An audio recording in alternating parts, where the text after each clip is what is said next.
How do you like that fancy intro? Pretty nice. I like it.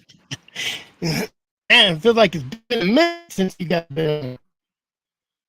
Shoot, yeah, I've been busy. I missed a Yeah, I've couple. been. Was it like twice? Now that you asked me that I wasn't able to get on, darn work. Yeah. Work. It's been a lottery.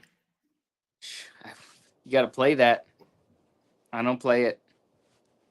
Yeah, I'd play it. I never check it. That's my problem. So Shoot, you might have won. I have some, and I always wait. And sometimes I find them when they're like 180 days past, and I'm like, I probably won that one. So I don't check them because I don't want to know. So I probably have won a lot. So, Well, what have you been up to, Mr. Rowdy? Oh, working and working and working. Without saying too much, opened a new fire station for the summer. It's a annual thing, and Oh yeah. so I got moved from my normal station to this remote location station for administrative reasons, meaning I'm the guy that doesn't need to be babysat, and we got the guy that's supposed to be there is brand new. Like he just started about 3 weeks ago as a captain. So the chief decided to keep him at my station so that he could get him trained up for the summer. So I got bumped up higher elevation, which is cool because now I get to scout for deer season and all that. But it's like 40 minutes further for work. So instead of leaving the morning of, I leave the day before. So it's a 4-hour drive instead of a 3-hour drive. And oh, you live that far from the station? Yeah, because it's a 3-day shift, 3 on, 4 off. So I go in, stay for 3 days straight, 8 a.m. to 8 a.m., and then I get off and drive home. Why aren't more lion hunters firefighters? I don't know, because it makes it really convenient. If I was still single, it'd be phenomenal. The mines too. Some of those mines do 7 on, 7 off. Well, a lot of the guys out here in Nevada that are lion hunters, I think, are working for the mines, and what either equipment or I don't know what else. I've never worked in a mine, so I think a lot of guys are just equipment operators. But Jarrod probably knows way more about that than I would. So my son he's like 4 on, 5 off, 5 on, 4 off, 4 on, 5. Like goes back and forth, but he gets 4 or 5 days off. Yeah. So our union, it's a local 288 2881. I don't ever mess with it. I'm there for the job, not for the union. Yeah. They've been negotiating, which is cool. I mean, I'm all for getting a shorter work week because. How much shorter can you get? 3 days, man. Well, 3 days right now, but it's a 72 hours straight, right? So, when you're working a busy house, 72 hours is rough. Like you're working on it. A couple hours. That depends on your calls, right? Yeah, the call volume of a busy house. Yep. Where I'm at now, it's like it's like living at home, and then you might get a call, just because that's the nature of where this station is. But you get those stations that are down near, cities and civilization. You might be running where something 5-6 calls a day. Yeah, where stuff happens instead of just lightning fires. You're getting your stuff pushed in, because a lot of them happen, 2-3 calls in the middle of the night. Now each one's an hour to hour and a half long. Instead of getting 8 hours of sleep, now you just got 4 hours of sleep. Yep. Or 3 hours of sleep. Yeah. Ben Lilly says you only need 4 hours of sleep. There's men out there. I'm not one of them. Oh, there's Jarrod. There's Jarrod. There he is. Hey, always man. a little late. Hey. That's all right. I don't know how you're late. You said, are we on at 5? And I said, no, 5:30. So I figured you had 30 minutes to catch up. I was ready at 5, and then I was like, "Hey, I got a half hour. I'll go do stuff." What's going on in Nevada? Nevada. I found somebody who says Nevada, by the way. They're probably from the Which way do they Midwest. swing? Yeah, do they're they probably from the do they like men or women? I don't know. I guess Yeah. they might like men if they say it Nevada. Yeah, I don't know about that one. What's going on in Nevada with the bear thing? Is it Nevada, right? Yeah. Sending out the California questionnaire. right now. Is it California? Was that California? Well, I thought no, California's he's having talking this thing. about that newspaper deal going on in Reno. Oh yeah, so they're having Trying to get a that poll. survey. Yeah, so last I checked, They it was do it 69-31. 69 pro, Yeah. 31 against. All and it those was like 31 are out of Lake Tahoe, aren't they? probably Yeah. it's 3,100 people, 3,200 people, and it was pretty much bouncing between 68 to 69% pro. Isn't Lake Yeah. Tahoe like a sanctuary bear They got their little bear sanctuary club. Yeah, it's that crazy broad that does that bear defense league. Yeah, that's what it is. She's like nutty, bad nutty. They ran a dentist out of Tahoe. I'm not sure if it's North Lake or South Lake, but they like went out protesting out in front of his business and everything. Pushed him 'Cause he out was of a town. hunter? Yeah. No, because he had a freaking bear tear into his house, and then he called Fish and Had it Game. Fish and Game had it euthanized. Yeah. I wish they would have just captured that bear and put it in her house. Right. Someone Dude, needs to run through and dump a bunch of food around her house in the middle of the Yeah, night. someone needs to bear. bait under her porch. I caught a bear in Nevada one time, and he was ear tagged. And this bear was huge. He was 420, 430 pound boar. He tore up. I had 14 dogs on him. He tore up like 7 or 8 dogs in a cave. Oh, it was a shit show. I had And, so he ended up having this ear tag. I can't remember if it was 544 or what it was. But they blasted me on the internet at a bear hunt. Blasted me on the internet saying I killed a cub because they had his ear tag when he was like this big. And I'm like, he was 6 when I killed him, and he was like 400 and some pounds. But yeah, they showed a picture of a little cub. Oh, they're always going to show the picture of the cub. It's like when cops kill some black dude. They show a picture of him at 13. Yep. You know, not and don't say anything about him having 40 or 50 offenses. My internet. So it's just. I thought you were just trying to narrative. look sexy. I thought he was just trying to look sexy, like a little form just now. Froze up like he was. Well, he doesn't even have to try. It's just natural. No, natural. You got to get Starlink one day. Oh, Brett Vaughn got Starlink, and he absolutely I was thinking about that. Different. Loves it. I think this is the pays first extra time for the mobile, right? It's $150. I got both. I got one for my house, but I'm down traveling a lot, so I got my mobile one, and it works. Brett took it all the way to Nevada, picked up those mules, and he loved it. Loved it. Good to hear that. They should be sponsoring us, as much as we've been talking about it. Right.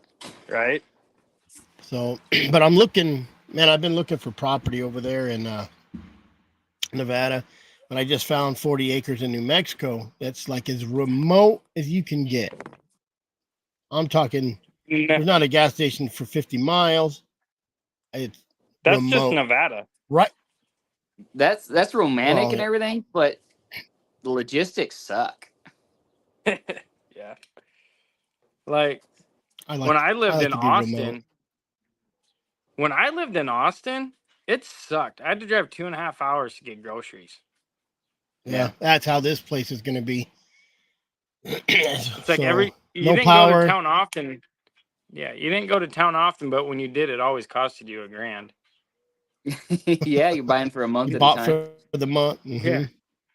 Yeah. Dog Right now, food. it's costing you It's a 3 good. grand. Oh yeah, now it would cost you $3,000. It's a good spot to have a nice. It has a couple houses on it. Has a couple mines on it, so you can bury Shoot, bodies that's or hide. hey, what do you got It's to do? right. I think it's right in the middle of that Ted Turner Ranch too. So You could go up out into there. northern Nevada. Could go back up into northern Nevada by the Owahis and hang out with Claude Dallas. He's back up there now, I heard. Is Yeah, that where he's he's got let at? out. What Yeah. recently? I don't remember when, but He I know got he got out in like It's 16 or 17, and yeah. he's It's been back a up on the while. ranches up there. He's back up on the ranches now, cowboying. good. Shoot. You think he looks over his shoulder? Oh, not any. Well, I don't think up in that country. Up in Hey, that country, everyone hates the government. No one likes Yeah. game. yeah. No one likes officers. I mean, From, you go from to what I understand, McDermott. McDermott's 7 people in the whole town in one gas pump, and everyone else is ranchers. yeah. Yes. I'd So like to from what go I understood interview in that him. whole situation to him is they were kind of like trying to bully him and everything. So Well, I mean, I don't condone what he did, but I can understand why he did what he did. I think this is where he messed up is when they drew down on him, and I could be wrong about this, and I don't know. I'm not an expert on it. Brett Vaughn knows more about it. I think Brett Vaughn needs to go up there and interview him. So, Dude, that would be pretty cool. That but would be. I think kind of the story I've heard more than once is the game warden was kind of not a real good dude, and had Oh. already said I'm going to Pogue kill was him or pushing. threatened to kill him or said I'm going to put him down at one point, and then he shows up.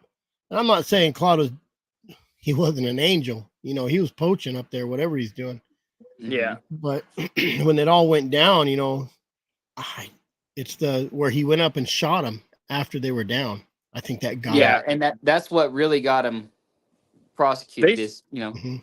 Yeah. They said One in he the head. could have gotten away with Well, self-defense he was if he wouldn't have shot him in yeah. the back of the head. Yep. Well, yeah, he shot him behind the ear, both of those guys. Yeah. So, Yeah, he shot him in the back of the head or behind the ear with a 22. so that kind of made it he meant to do it type of deal. So, Exactly. but those It's cool kind of country people. up and in there though. Yeah. Yeah. Yeah, I've been I, looking in Nevada. I spent a little bit of time up there. Well, actually, this last season, and I didn't even know about Claude until I think I heard Brett say something about it. So I started watching some YouTube documentaries about him, reading about him. But yeah, I was up in that same exact country. Oh yeah. Yeah, the wife had a antelope tag, so we were up there hunting that range that he was trapping, and didn't even know it. And it's gorgeous. It's like high country, timber, just fir trees, the entire ridge, just remote, rugged, but is gorgeous. Yep. Yeah. Yeah. I think You don't I want to think break you push down. someone No, you don't. I think you push someone hard enough, you can make them outlaw. I think a lot of these people in life, especially these days, are pushed hard enough to become an outlaw. But, we had Chris Powell on the other night, and I think we had a little discussion about good guys and bad guys. But I think you push a game warden or a law enforcement hard enough, you're going to turn them into a bad cop. Oh Yeah, yeah, and everyone's they're got their breaking point. for sure. Mhm. And I don't think that they're set out to be that way, but once they see a bad guy and they know that they're doing wrong, I want to say that they'd be willing to bend the rules a little bit to try to catch that bad guy. And that's where they go wrong, Yep. So, and I'm not saying all of them do it or very many of them do it, but I can see how it could be, and I'm Well, it sure only it's takes the happened. one. Yeah. Just takes that one Claude Dallas. You know what I mean? Yep. You know, and how bad was Claude Dallas until He was, you start getting bullied? yeah. Well, he got hit. He got arrested in like 72 for draft dodging, Mm-hmm. but he didn't get notified. He was up there cowboying. He left high school and all that stuff, or right out of high school or whatever. He moved to northern Nevada and didn't even have an address. And then after the draft was like, after they got rid of the draft, they tried arresting him for draft dodging, and he's just like, I didn't even know what the hell he's like, I didn't know. Yeah. That was 4 years ago. Yep. But yeah, Exactly. they shipped him back to prison or jail or whatever in Pennsylvania for like 4 or 5 months. Yeah, he Well, they got said it all I'll never sorted be out. caught again or something like that. They won't ever catch Yeah. me again. He Yeah. That's said like- he's like, I ain't never doing that again, or yeah, they ain't gonna. He's like, I'm not going through all that or whatever type of deal. Yeah. Yep. That's like foreclosing on a house that you don't know you own. Right. Yeah. You know. So Inherit a house and then yeah, learn that you lost it, and then you got to Mhm. pay Yep. taxes on it. Yeah. yeah. Man, you could talk all day about old outlaws. So Yeah. speaking of outlaws, what you been doing, Jarrod? Nothing too crazy. Been trying to hunt. I haven't gone hunting in 2 weeks now, but Hot, getting hot. Snakes are out. getting hot. Snakes are out. I'm doing side jobs now on the weekend, but I'm going out this weekend for 3-4 days. Yeah, Attaboy. Well, just down there it's by gonna be you. like, yeah, go down. Nothing else is open anymore, except for This is your last weekend too, huh? yeah. Run Oh, line in shit. Arizona. Yep. Yep. I got 2 female. I took all my animals back up north because it's getting hot here. Yeah. I'm supposed to go up this weekend and hunt, but I'm not going to be able to because I picked up a PI case to do at night down here for the weekend. So, Damn it. but I might take my dad honky donkey out. He has try it out, and then I got 2 females that were in heat down here. And my stinker dog, so go There make you some go. circles. And There you go. That's when you catch them. My female's been like one after another for the last Oh. 2 months. No, Since, I since March. have 1, 2, 3 up there that's in heat, 2 down here in heat. 1, 2, 3. I got 3 up there. Yeah. No, 1. I got 4. 4 up there in heat and 2 down here in heat. They all came in like same time. I try to keep mine all together. That way they synchronize, but they haven't synchronized. I mean, 3 of them are just now turning. Well, they're 2.5, and then one's 3.5, but a little over 3.5. Yeah. I wish they would synchronize, but they haven't. They've just been, staggered one after another, Yeah. and it's screwed up my whole spring. I can't even hunt them with my males right now. I hunted them Oh. last night, which was good, and they did great. They took the track backwards, and I cut a female track, and they just took it uphill instead of downhill, and it was 1:00 in the morning, and I was exhausted, and took my son with me instead of taking some 5-hour energy drinks and hiking it out. I just said, screw it, I'm sleeping. Yeah. So I let them do what they wanted to do. They ran it backwards uphill. They put like 5 or 6 miles on, and that was it. I let them run it till almost noon, and then I finished moving some trail cams and pulling a couple others, and then picked them up and headed home. What's your weather like over there right now? Down in the valleys 80, up on the mountains anywhere up down to 70. Like You can 9,000 get foot's pretty. about 70. Is it still freezing in the Toyabis or no? No, it was Awesome. warm last night. I went in. I left the house at about 10 o'clock. Got to where I was hunting at about 11. No, I'm sorry. At about 1, a little before 1, and then the dogs cut the track right off the bat. And at 1 o'clock, it was still like 50, 45, 50. Oh, I'd love that. Yeah, they Yeah. worked it from 1 o'clock till 11:30 when I called them off, but their feet are raw as could be because they've been setting for 3 weeks. And Yeah. they were all ouchy footed. You know, I like Cassandra Davis. I had her on asking about feet. She said you keep running them until they get tough. Yeah, that's So, what I've been doing. mhm. I've been trying to work overtime to pay. I'm getting ready to pour a 15 by 50 slab for new dog kennels and give them a good fit. I'm gonna go probably 75 foot by 100 foot community run on it, Mm. and I'm gonna put nothing but gravel out there, so they're always on either concrete or gravel, and then hopefully try to keep their feet tough because right now just it's not working out. They're getting soft footed. That's what I like about up north. They're on cinders. I got a lot of cinders around. Cinders. Yeah, They're we don't have always running cinders around. here. Otherwise, I'd put that out there too. Yep. Man, I went to the hound trials this weekend. It's coming up through Payson there. I dropped down through Payson, and you know, I just got that 300i, and got to the last gas station there, and my girls had to pee, so I pull over, let them get back in, and get up to turn off on the forest road to go where I'm camping up there. And I look at my door, and my 300i is gone. Yeah, don't know where I kicked it out. Thought I kicked it out on the I could have kicked it out. They had an accident, so I got out. We was all stopped. So I got out, was talking to my daughter behind me.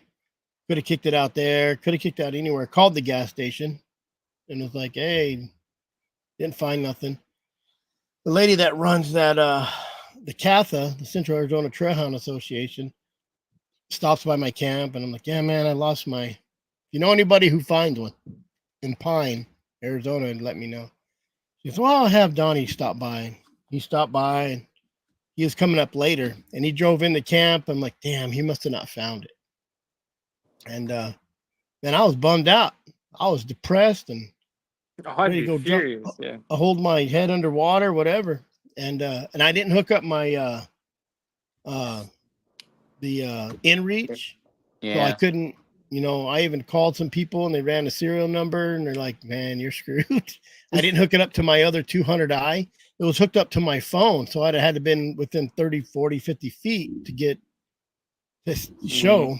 And if they turned it off, well, so I even woke up and I told, we were all sitting around the fire in the morning. I said, well, guys, it's the first day without my 300i. Like, I'm just joking around. And I go down there to sign up, and old Donnie comes up, holds that 300i in front of my face. You missing something? Oh shoot! I gave him a little girl hug, my head on his chest. I love He you. said, yeah, exactly. He stopped by that gas station, and one of the kids he knew was out there. He says, hey, man, my buddy lost a 300i. And, you know, he goes, oh, yeah, I found that. I took it inside. I said, I don't know if that kid's gay, but I'll go make out with him if he wants me to. Here's So, $20. Yep. Well, I was gonna give him $100. I said, who is that kid? He says, oh, he's just doing his job, but I'll get him something, you know. Yep. There you go. But I had my little halado dog. My wife said, I didn't like that dog. I don't like that dog. That dog's going somewhere. You know, go hunt with Jesus. I don't care where he goes. And she just said, no, keep that dog. I'm telling you, keep that dog. I was like, I don't want that dog. It's just, I don't like him. So she's bugging me. And I said, well, bring that dog down when you come down. She was in Sholo. I was down in Phoenix. They were coming down. I said, throw that dog in. Bring that dog down. She brought that dog down. And my dad has a bunch of feral cats around here.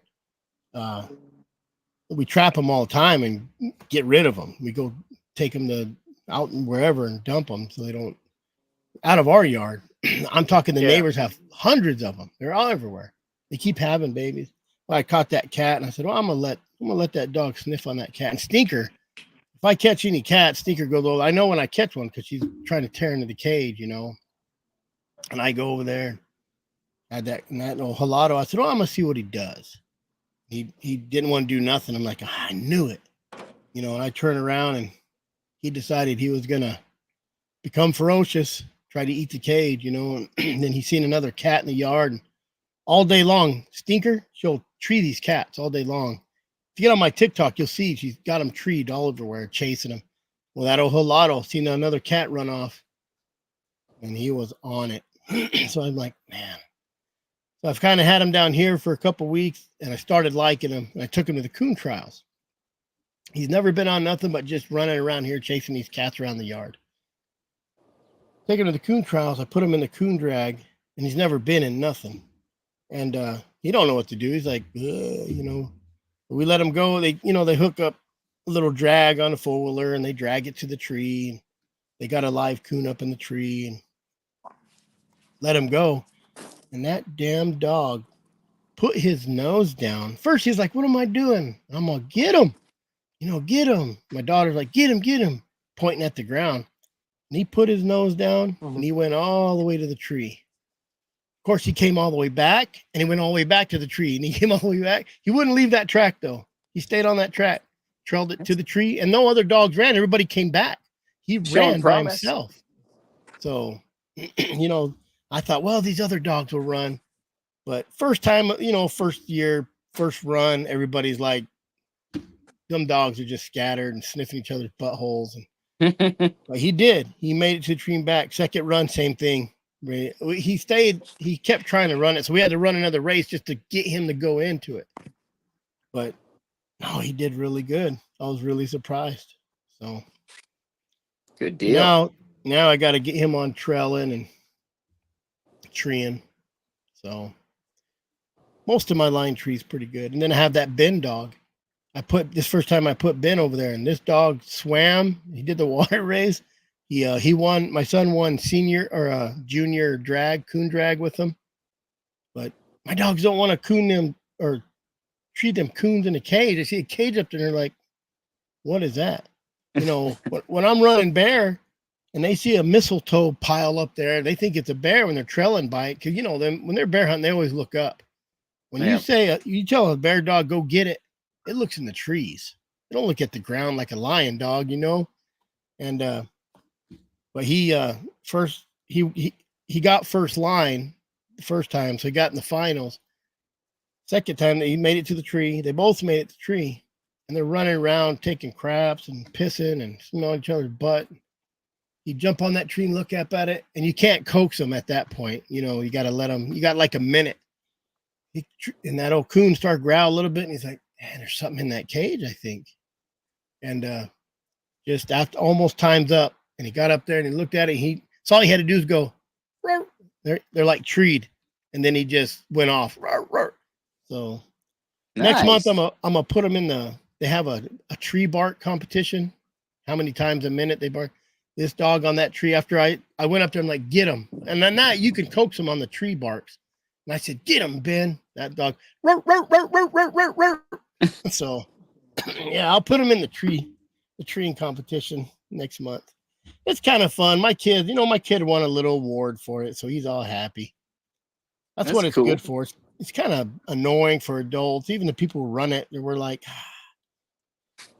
but then you got those kids who win those rewards, and so gets them interested.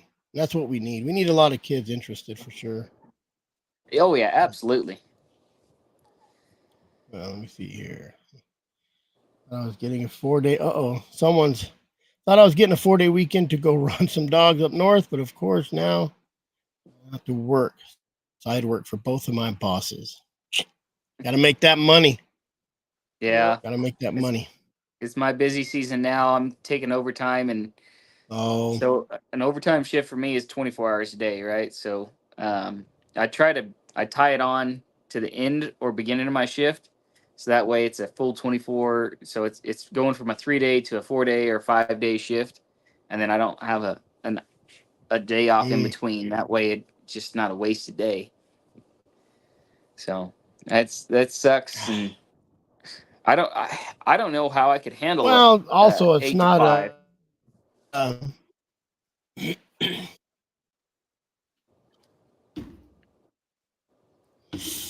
like 5 days a week kind of crappy job.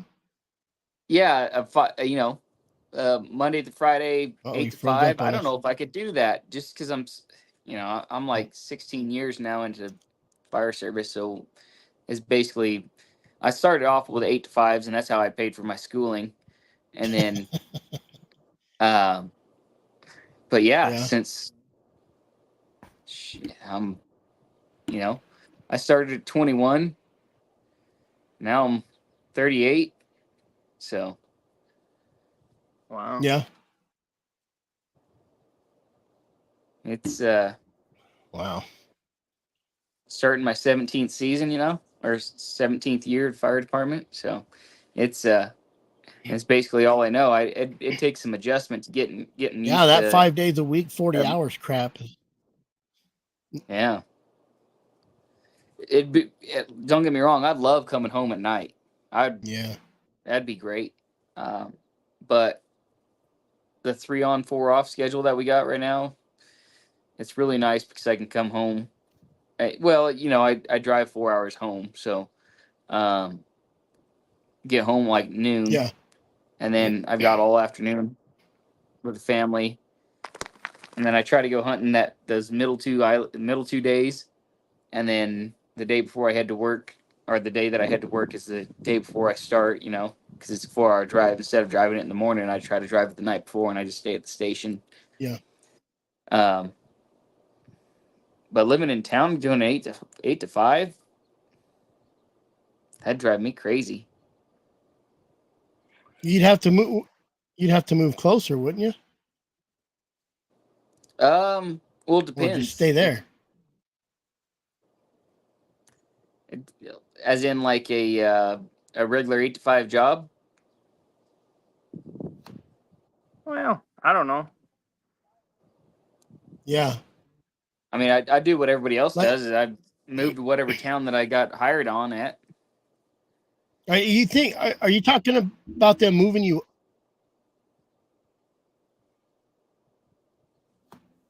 I'm having glitchy internet problems. Is it glitchy on your guys' side? Not Uh, too bad. I mean, I guess mine's working fine. You're going in and out. But I don't know why mine's doing that. I'm hooked up direct too. I just did a speed test and I'm great. Anyways, no. there's Frickin', Missy. Oh, you there's just got to be a Brett. terrible employee. That's all you got to do.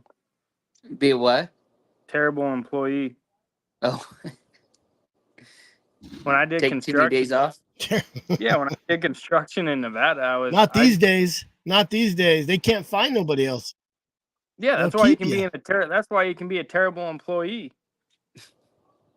Work your Frickin', ass off, but say, hey, I'm taking next week off. yeah, you're just like, hey, I'm not coming in for the next 3 months, so Next 3 months. Hey, it's lion season. Sorry, man. I'd get laid off around winter. Thanksgiving. Yeah, Yeah, I won't and be here in the winter. I'd come back around Valentine's Day, around there. And then being down here, since there's no snow in southern Arizona, I just tell my boss, I'm like, hey, I got hunters coming in these days, and these days. I'm not gonna be in here. What are you gonna That's do? cool. Fire me? No one wants to do asphalt anymore, so He's like, oh shit, we'll be shorthanded, but okay. yeah. He's like, well, whatever. I have you 9 months out of the year, so that's all right. Especially in the summer. Yeah, Oh, the worst time to do asphalt. this just sucks. I 100, didn't get home till 200-degree freaking floor or ground and 115 degree temperature. oh man. Last night I went to work. I got to work at 5. I got home at 7 o'clock last night. That sounds horrible.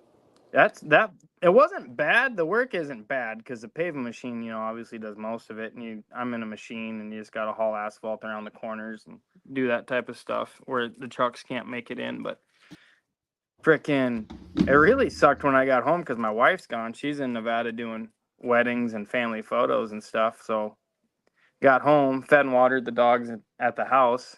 Then I had to drive out to the property and feed all my males out there because I'm in the same boat you guys are. Everyone's in heat, or one dog's in heat, or whatever. It drives me insane. Oh God, I didn't get to take my boots off last night till about 10 o'clock.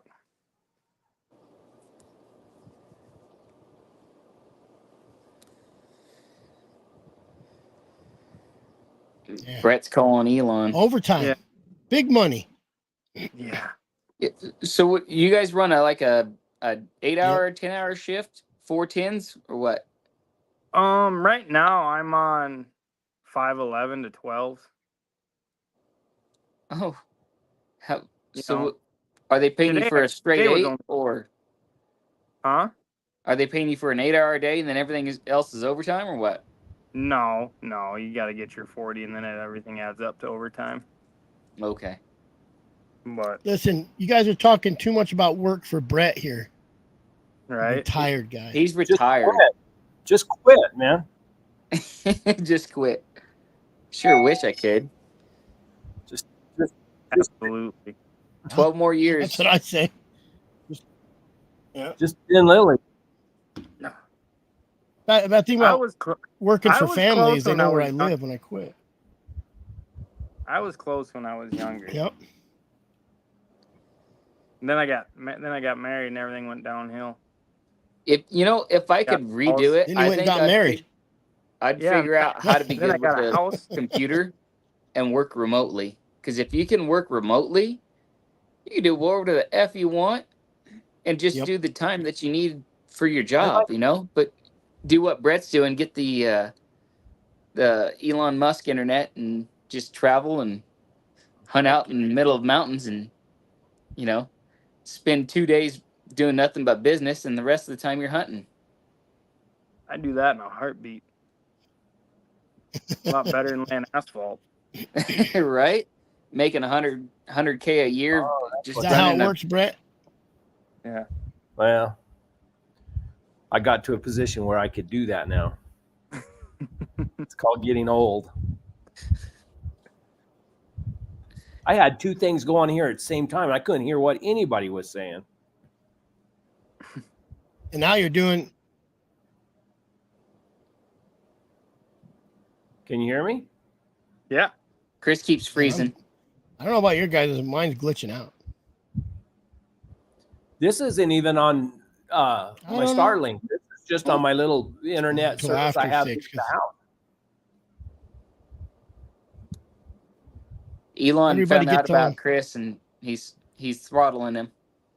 Hey, What it is? is it all right is it all right if I make a complaint, Chris, since this is your show? Yeah. How many people use Garmin products? Everybody uses Garmin. Yeah. I was talking to a guy yesterday. I won't reveal his name. It's not important. But he said he talked to Garmin about sponsorship and supporting houndsmen.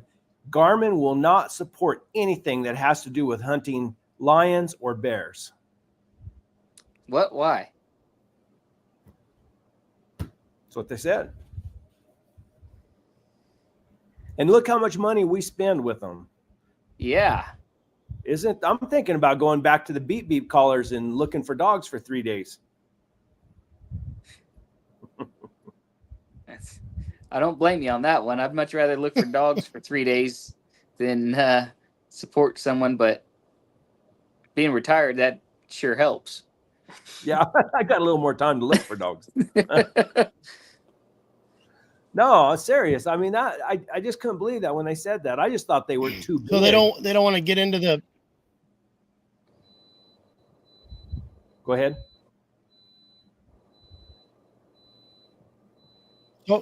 So what are they? Are they? It's just they don't want to take a political stance on, like saying it's good to do, or. I probably somewhere in the higher ups they don't believe in it. I don't know. It's just what I was told, and I don't know. It Dog hunting. Well, I think they don't mind, as long as you're hunting coons or something like that. But I mean, look at California. I mean, it's illegal to hunt bears and lions with hounds, and also, Yeah. I guess, Washington State, and it's. But gosh darn, we sure spent a lot of money with them. Yeah, Yeah. I wonder the cost of their like watches and stuff compared to what houndsmen spend on collars and tracking units. I'd like to know what the difference is and say, hey, you know what? Here, take it back, give me my money back, kind of thing. Well, I guess you Yeah. can't do that anymore, but We're just such a small niche. It could be a drop in their whole entire gross revenue. I well, mean, that's I what think- I'm saying. I think But you got to think that, hey, I've got a 100, a 200, and I've got 6 collars, right? That's just one person. yeah. I mean, how many collars do each one of you have? How many alphas do you have? Compared to an average person that's going to buy, what, a watch at $200? Yeah, Yeah. but a lot of people use their GPSs and everything. I'm just wondering if, Dogtra, is anybody else have a decent tracking system? No. Garmin's I the don't only. know. I mean, there's no doubt Garmin's as nice as it gets. But you could do what you're talking about, go back to the beep systems and then find a different, long range shocking system with the beep on it, that's not Tritronics. Because hunting the dirt, you don't lose as many dogs, it seems like, in the dirt than compared to snow. You can almost stay on top of them, but Yeah, it depends on where you're at. yeah. But I don't know. It just kind of They irritated don't mind the me. money, do they? No. Hey, almighty dollar. Yeah. But Wasn't. that's my complaint. I just thought I'd put it out there. It's been bothering me. I hadn't heard anything about that, but that makes sense. So, and that's what I was I'm saying, just the trying to figure out almighty my dollar, right? So, comparatively, how much does each houndsman spend compared to the average person? And say their Apple Watch or whatever the hell, their regular Garmin on the truck. But So- you got bird dog guys that have as many collars and stuff that we have. I mean, my buddy has but there's 12, he's running 12 pointers. but there's 12 still hounds. pointers. He has 12 pointers out on the ground at one time. No, he rotates. He's a full-time quail guide, so he rotates. But he out. he keeps 12 collars even to rotate. Yeah. It's pretty expensive. Jeez. Well, bird dog guy. Everyone knows bird dog guys have money. Have you seen those bird dog guys' trucks? Yeah. Well, I went out and helped him train bird dogs the other day. Air conditioned guy- dog boxes? Oh yeah, fans What? blowing up. Yeah. He has giant 12-inch fans in all his little dog houses or Jeez. dog spot. But there's a guy that came up and he raises quail and not quail, chucker and pigeons, and he's all. Guy went on and buy a couple pigeons from him. And he's like, yeah, here, give me $5 a bird and call it a day. And he's like, $5, that's it? And he's like, yeah, why? And he's like, because the other guy charged me 15 per bird, and I bought 5 for a pigeon. $15. Jeez. I'm in the wrong business. Yeah. And then you hear about the Amen. training that those guys get. I mean, there's a guy up in northern Arizona. I heard he's charging $3,000 plus birds that he used for 2.5 months per dog. Jeez. I don't know any houndsman that could afford anything like that. No, and bird dog guys got all the money. Definitely. Yeah, because you got to think, those guys are, blue collar. They're paying They spend a lot of money. $5,000 for a dog that's what, 6 weeks or 8 weeks old, and then they go and get it trained, and Yeah. then they go hunting with it. I know. It's crazy. And then, you know, you have your, like, not only does Garmin just, they sell the collars and the handhelds, but how many hippies do you know that have just like the Garmin Montana for hiking Oh, the yeah. Crest Trail? Yep, exactly. I mean, the Pacific Crest Trail, you got to apply for a permit to hike that trail. Oh yeah, From they Southern make plenty of money California other all the way to places. Washington. I don't want to be on nothing like that. No. Starlink colors. That's tough. That's a good idea. Next time I bump into Elon, we'll talk about it. There you Oh go. no, my internet's messing up right now. I'm not. I'll tell him I'll That's what I would invest. do. I'll invest my $35 in it. Guys, I gotta go. I just thought I'd come in here and stir the pot and complain about something. All right. Oh, there you go. Thanks for coming All on, right, Brett. have a good one, Chris. You bet. Thanks, guys. Yeah. Good job. Or sorry, We'll see Brett. ya. How do I get out of here? Oh, I just turn it off up here. Yep. I don't know how to be on somebody else's live very good. There he goes. I'll get you out. No. That bird dog world, dude. My dad, I mean, I grew up with bird dogs, with waterfowl retrievers, Yeah, man. It's a whole different world.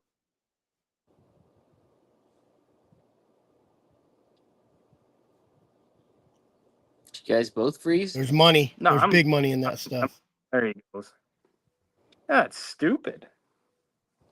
I Because don't know. Mine just.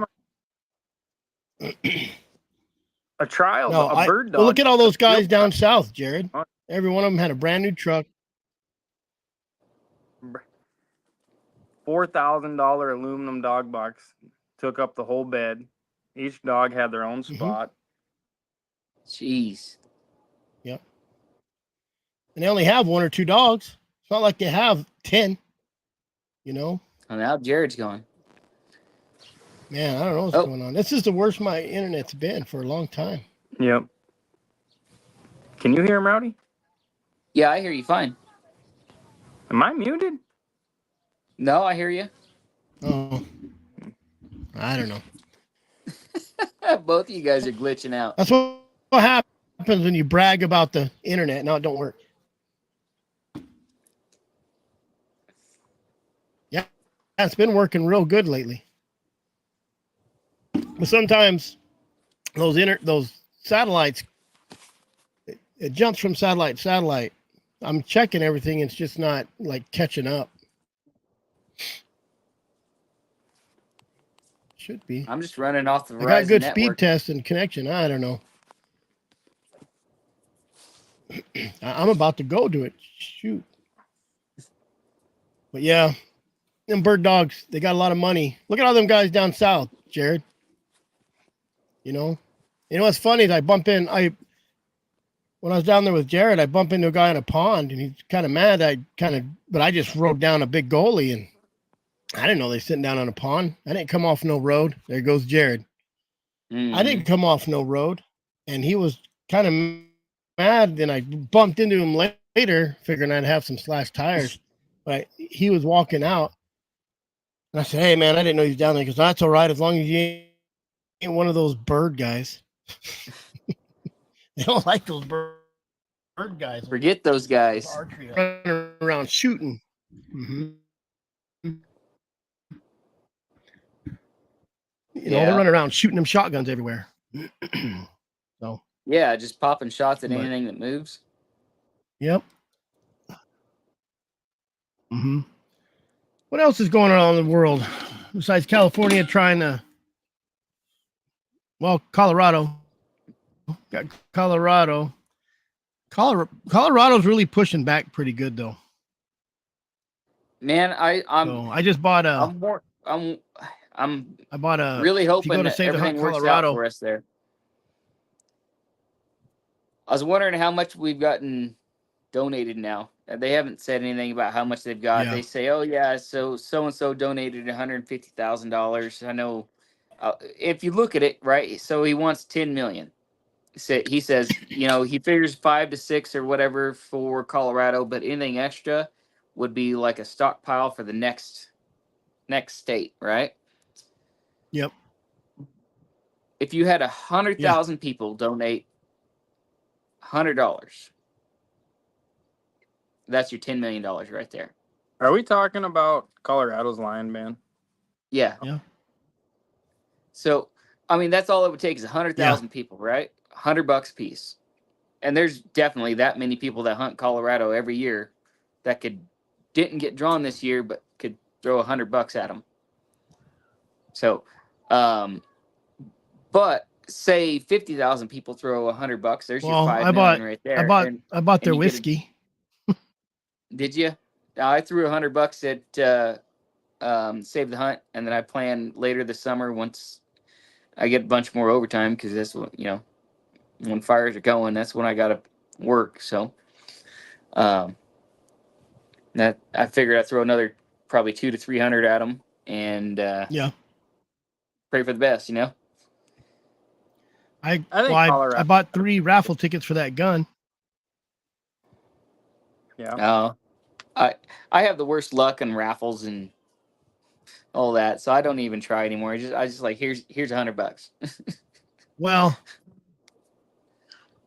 I rather give them $100 and maybe have a chance to win than just give them $100. At least you have that in your head. Maybe I'll win something out of it. So, but like, makes you feel better. I guess it's been about 2 I doubt I years will, now. but you never know. I went to Rocky Mountain Elk Foundation banquet, and I took 600 with me, and I bought $600 in raffle tickets, and I didn't win a single thing.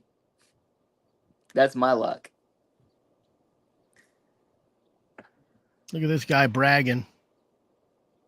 We don't care, Tim. We don't care. At least somebody's having a good spring. I hadn't had a chance to go out. That's why I don't care. I need to. Yeah, I had I'm to pretty make calm. time to get out.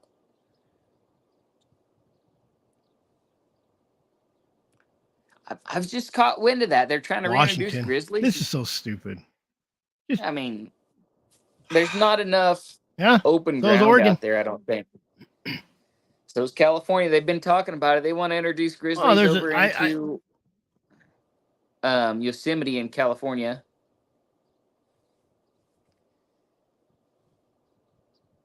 You froze again. So I just heard something.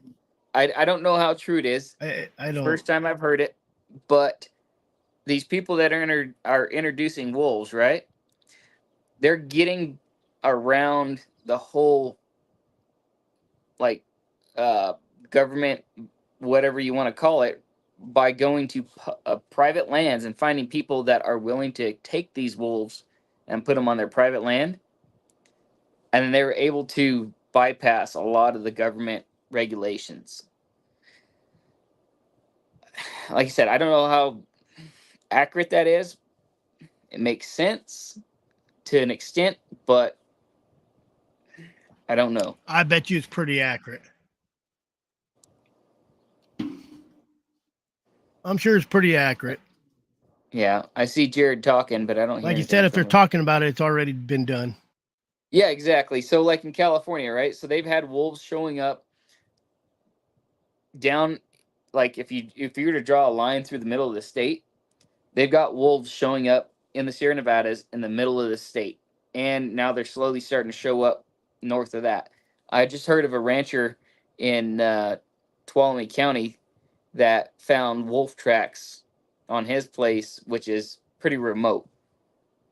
So maybe it's a wild dog, I don't know, and is just mistaken, but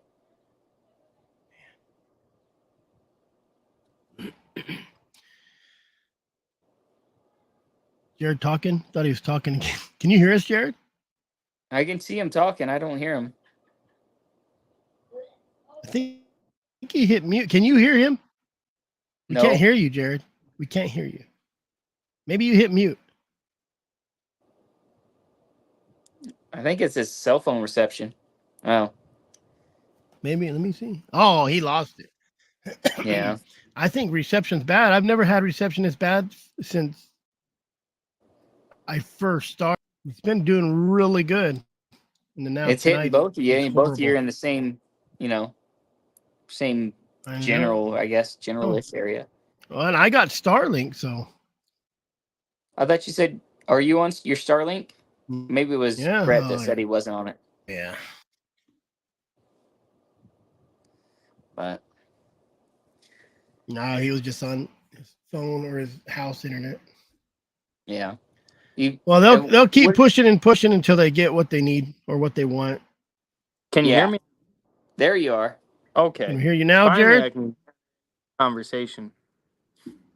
So the Oh. guy in Nevada that owns the Mustang Ranch, I don't know if the previous owner or this owner now, him and his brother were gonna turn that whole mountain range into an exotic hunting farm.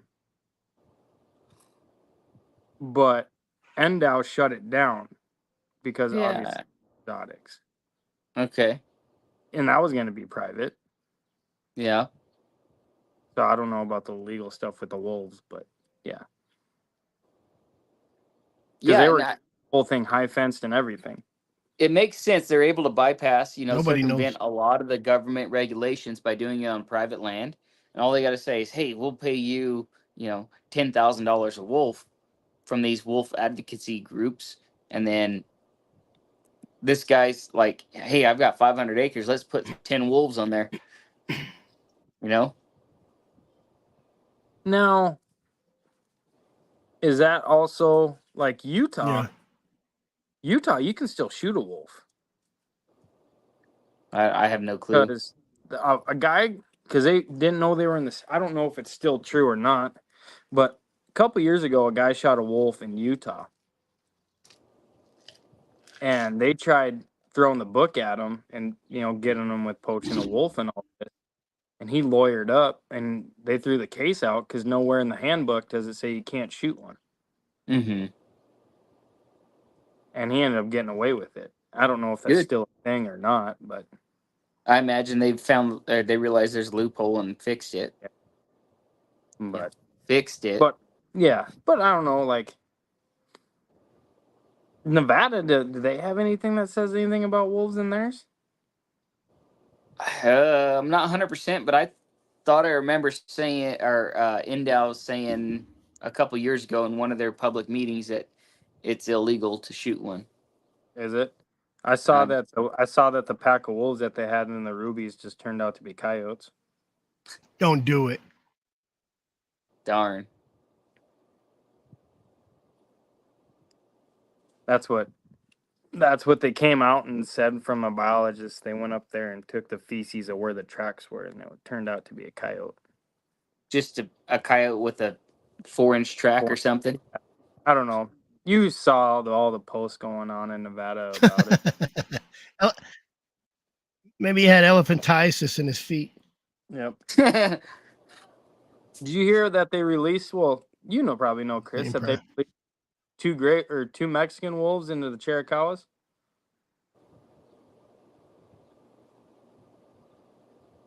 Did he freeze up? That's what I heard. You know where they release those, don't you? No, can you hear me? Yeah, I heard you. I'll be right back. Can you hear me now? Yeah, no, I hear you. Oh, you know where they release those, don't you? Down on the southern end, wasn't it?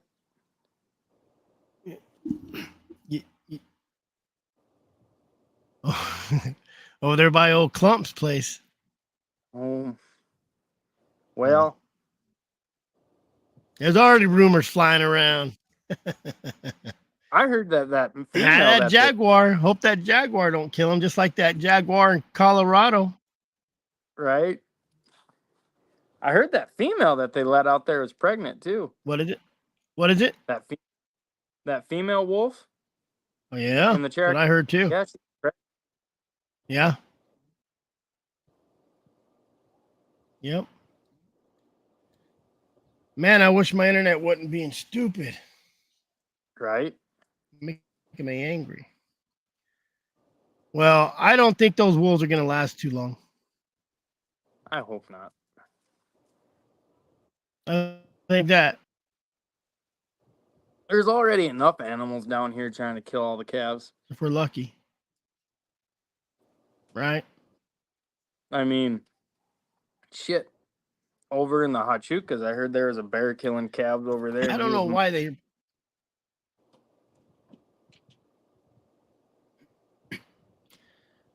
Well, I just read or listened to a thing that said the number one cause of elk babies it was bear, I believe it. Well, their nose is 50 times not stronger lions. than Bear.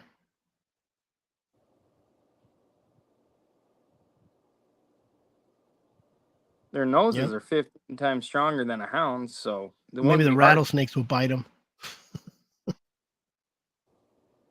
Yep. So No, they're just They're creating a bunch of trouble, drama, they're trying to get the hunter havoc. out. Trying to do. They're trying to phase the hunter Oh. out. Yeah, I mean, definitely. if there's no deer out there, they're going to cut tags. The more tags they cut down, you know the effects. And how many hound guys quit running an area because of wolves? You know? I did. I moved all the way to the Mexican border.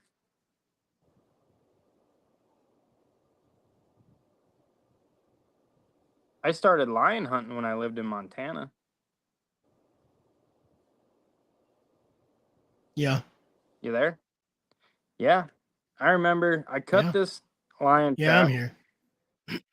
Yeah, I cut this lion track when I lived in Montana, and it was like 4 o'clock in the afternoon. It was dark, almost dark. So I went in there the next day, and the elk were gone, the deer were gone, the lion was gone, but there was just a highway of wolf tracks going down the road. And I only had 2 dogs at the time, so I was like, man, I'm already broke as hell living out of my pickup with 2 dogs. Can't afford to buy another one if one of these dies, so I moved to Nevada.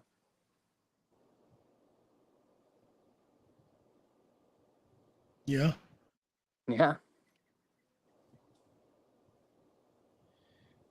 Let me see here. Here in San Juan, bears definitely lead in calf and fawn depravity. You think those grizzlies aren't gonna help with that? I know a couple that sold out their hounds and took up wolf hunting. That's pretty bad when you're getting rid of your dogs and going killing wolves. Yeah. And then the Yellowstone, isn't their elk population down by like 60%? Well, so a lot of that happened in 1997, 98, the winter 97, 98. So what happened was the winter 97, 98, it was a bad one. I mean, it covered the ground. You know, a flat spot had 5 foot of snow on it. So the elk didn't have any feed. And on top of it, elk fall through the ice and the crusty snow. Wolves can walk on top of it.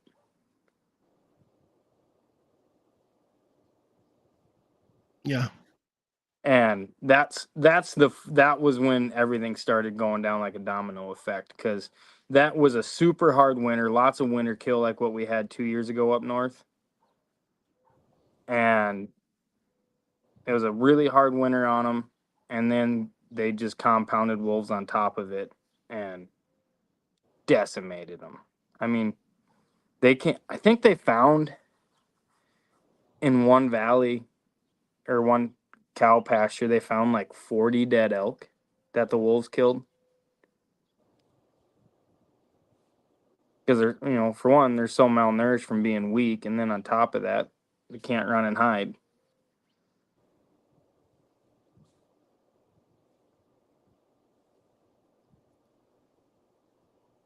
Yeah.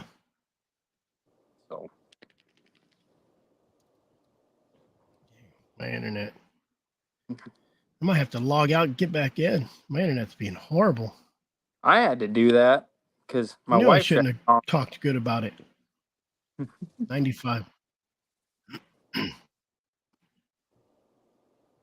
don't. What's going on? Yeah. Well, I think the whole Colorado release of wolves, that kind of opened your eyes to, they took crappy wolves from one state and put them in another state to, clean up one problem, but literally they just dumped it in someone. It's like having a litter of puppies you don't want and go dumping it on down the road at someone else's house. Yep. Well, And the and puppies have been killing all your chickens. Colorado, with how they did the wolves, and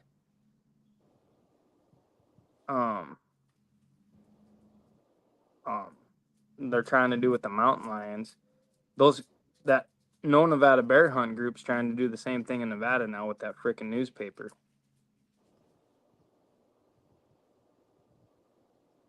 Yeah. I mean, they're trying to It's not turn working it like, out so good for them, though, is it? No, because there's not that many of them. The only shitty part is there's a couple tree huggers on the wildlife commissions. I used to go to those meetings quite a bit. You always have out of the nine, I think, out of the nine, I think 3 or 4 of them are anti-bear hunters. Yeah.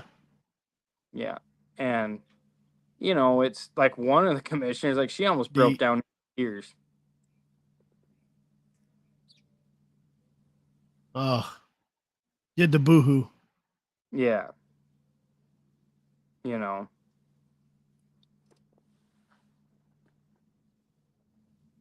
That the last commission I went to, there's a big everybody, oh, get out. There's gonna be 20 anti-activists, they're anti-hunter. I get there and there's nobody. None of the anti spoke. So Oh, really? kind of weird. Did you see that They do that raised all the the line? time. And then of course you got all the hound guys that I didn't look at the numbers yet. They raised the quota by 4 lions down here. I mean, it's not a lot for down here, only 4, but Really? we went from 60 to 64 this year. No, I haven't looked at all the numbers yet. Yeah. Well, that's what they'll do. They'll just raise the numbers in units. And that biologist, when he was talking, and he's like, I don't know how they're doing that because some lions in some areas travel 100 miles. Some lions in other areas only travel 10 miles. Yeah. So it's hard to judge all that. All these units down on the Mexican border, you could shoot a tom out of one range, give it 3 weeks, you'll have another tom in there coming out of Mexico. Yeah. Yep. I mean, we took. Yep. They don't. No.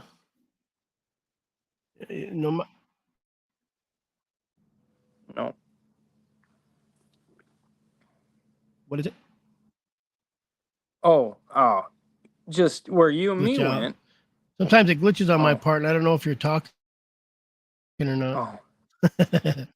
Where you and me went lion hunting down here, I think. Oh shoot! I knocked 3 down out of there, and some other guy. I think they took like 11 lions out of that mountain range in one season. Oh. And I don't doubt it. They still had a calf issue this spring. Have you guys listened to probably that a jaguar podcast called Blood Origins? Yeah. So they just got a new. I don't remember what day it aired. So they had a biologist on. One of the guys that was the very first guy that started monitoring the wolves when they were introduced in the 90s into like Yellowstone. Mm-hmm. Yeah. I was really shocked to find out how few elk that they actually kill in a winter, right? So the whole Yellowstone harvest, or the decline in the elk populations in the Yellowstone, was because Montana was taking out like 2,500 head a winter of cows and antlerless animals. So up until like 2009 is when they were doing it, and then that's when they stopped, and then it kind of plateaued off, and then started to climb up. But the reason I say that is they're not. Most of the game departments aren't taking all the factors in to create harvests for each species for every zone, because you've got coyotes, you've got bears, you've got now like the red or the Mexican gray wolves or whatever they are down there where you guys are, and now you got jaguars coming in. There's so many animals that are starting to depredate on livestock, on just regular wildlife, that they're not. I don't think that they're taking all these in and factoring them in. So you're getting drops in populations, in certain areas where the predator populations are climbing out of control due to mismanagement, or just saying maybe not mismanagement, but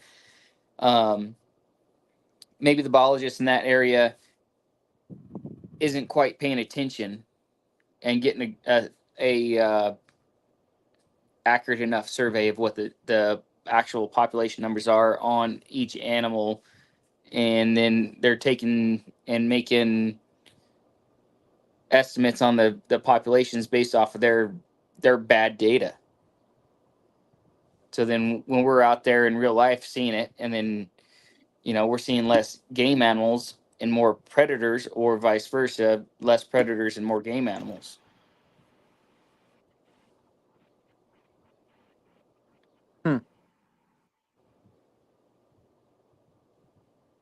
Good. Like I think if you have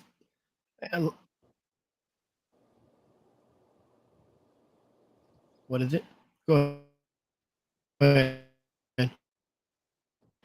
You're cutting out super bad. We talking? It is real choppy. Was that me? I wasn't talking. I thought Jarrod was going to say something. And if you get what they're doing now too is those antis are getting a little smarter, and people are getting into positions they shouldn't be in, like in game and fish. Oh, absolutely. Yeah. And they're going in there and they're screwing up the data intentionally. Absolutely. If you have a biologist out there, and I've heard of somebody in Arizona that is thought to be doing that. And, some people are like, no, they wouldn't do that. But there's some people that do want to decrease the lion population. How else better to get it? Drop down. Yeah. Mm-hmm. There's no lions here. Shut the unit down. Yeah, but they're getting a little smart. I'm all for and this is just my personal opinion. I'm all for let's figure out what the holding capacity is of every animal, and let's try to maximize those while maintaining populations, right? So let's don't just try to max them out. Let's figure out what the sustainable population is. Maybe it's 100 animals per square mile. Maybe it's 0.1 animals per square mile. It just depends on what it is, and figuring out what the happy median is, and let's keep it there. All right. But you got people in here that are like, oh no, we just can't hunt these animals whatsoever. You know, no hunting of lions, no hunting of bears. And then you get a total just predator population climbs up, and then prey population just disappears. And then what'll happen is those predators end up eating each other and cannibalizing, and then disease, and then they die out, and then you get that boom or bust, right? So one animal's booming, the other animals are busting until that swaps. And that's the way nature works. So let's not let it go to that extreme, and let's just try to manage them so that they stay at a happy medium, right? Absolutely. But it's trying to convince everyone for the happy medium. Because, like, I work with a bunch of guys and, like, talking to our asphalt inspector, and he's never hunted. The guy got a gun. And he asked me a question. He's like, don't animals just regulate themselves? And I was like, they can't. They absolutely can't regulate themselves. I'm like, maybe in like a utopia world where you take man out of everything, I'm all well, you know, it's just you'd have to take man out of everything. You'd have to take us out of the whole picture for everything. So even if you take man out of the picture, nature still works in a boom or bust. So a population is either booming or it's a bust. Yeah. So it booms until they either completely overwhelm their habitat and they starve to death, or disease comes in and then it's a bust and they all just die down, right? And then something else comes right back up to where they were, and then it's the same cycle over and over. Boom or bust, boom or bust. Yeah. Okay. So and that's the way it's always been. Like, it's just, that's the cycle. But like right now, if you look at the mule deer population, yeah, the just the mule deer population in Nevada, right? It's a bust. They're, with all the Mustangs taking over, which is a boom right now, they're the dominant species that is the biggest animal, and they're running everything off. So therefore, we're getting a bust in elk, deer, small game, and there's no predators other than lions, and the lions are getting managed correctly, so they're a happy median, but there's no management of the Mustangs.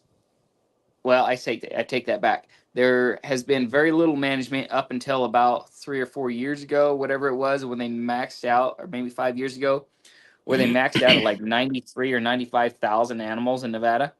So they brought them back down to, I think, the high 70,000s, mid 70,000s, right? So BLM's trying to actively manage them right now because that's their job, right? So, you know.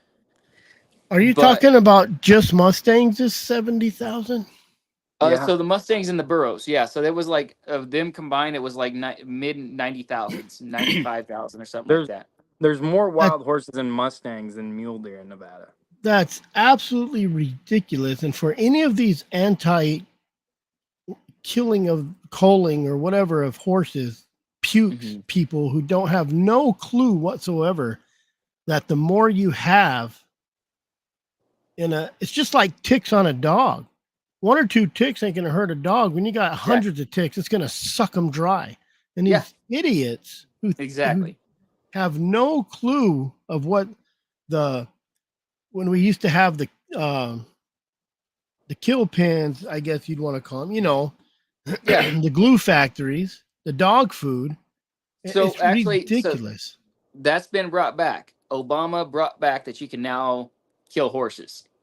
So that's been going on since, what was that, 2016 or whatever, when he left office.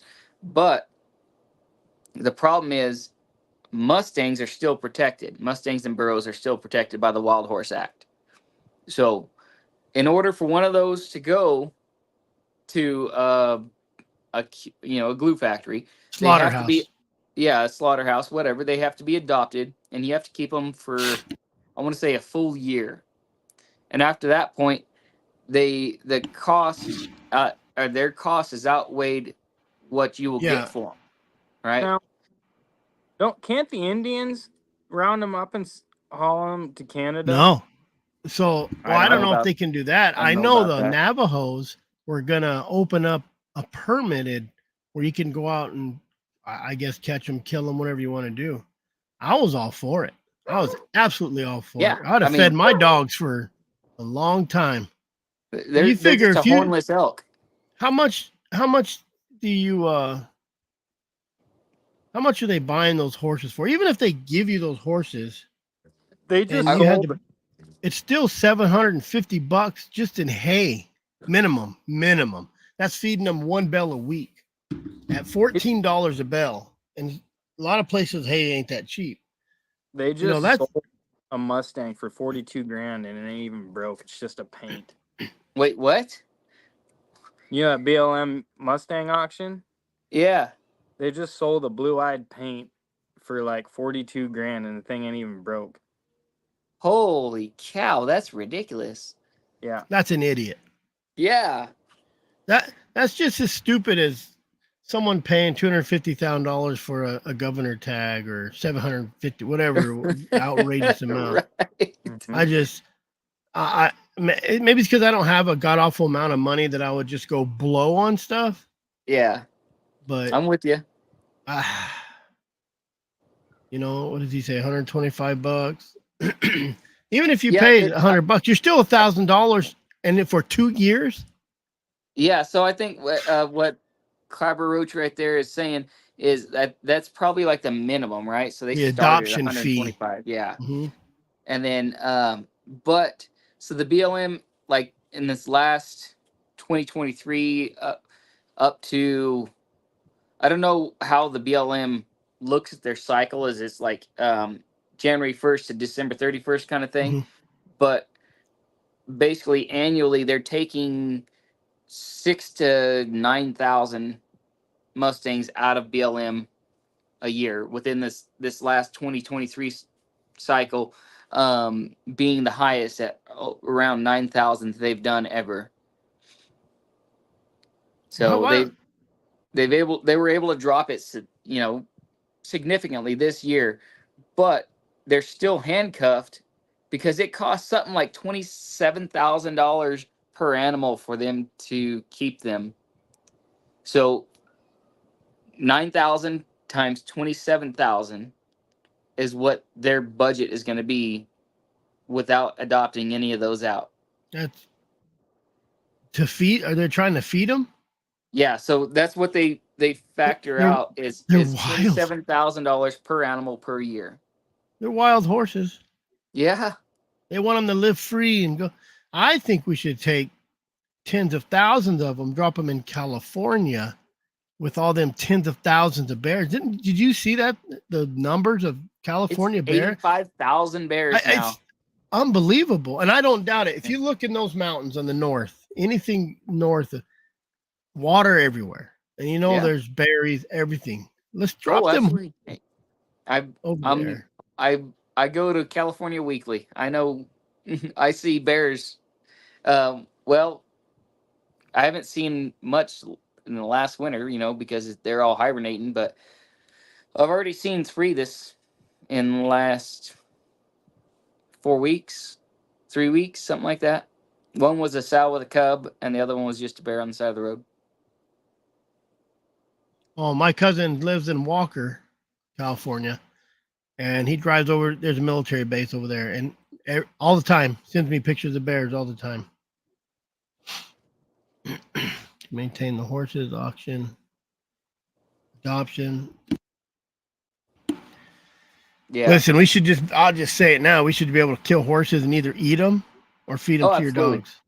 You can Absolutely. It's a pandemic. Doesn't It's it, like have a horse market for like human consumption.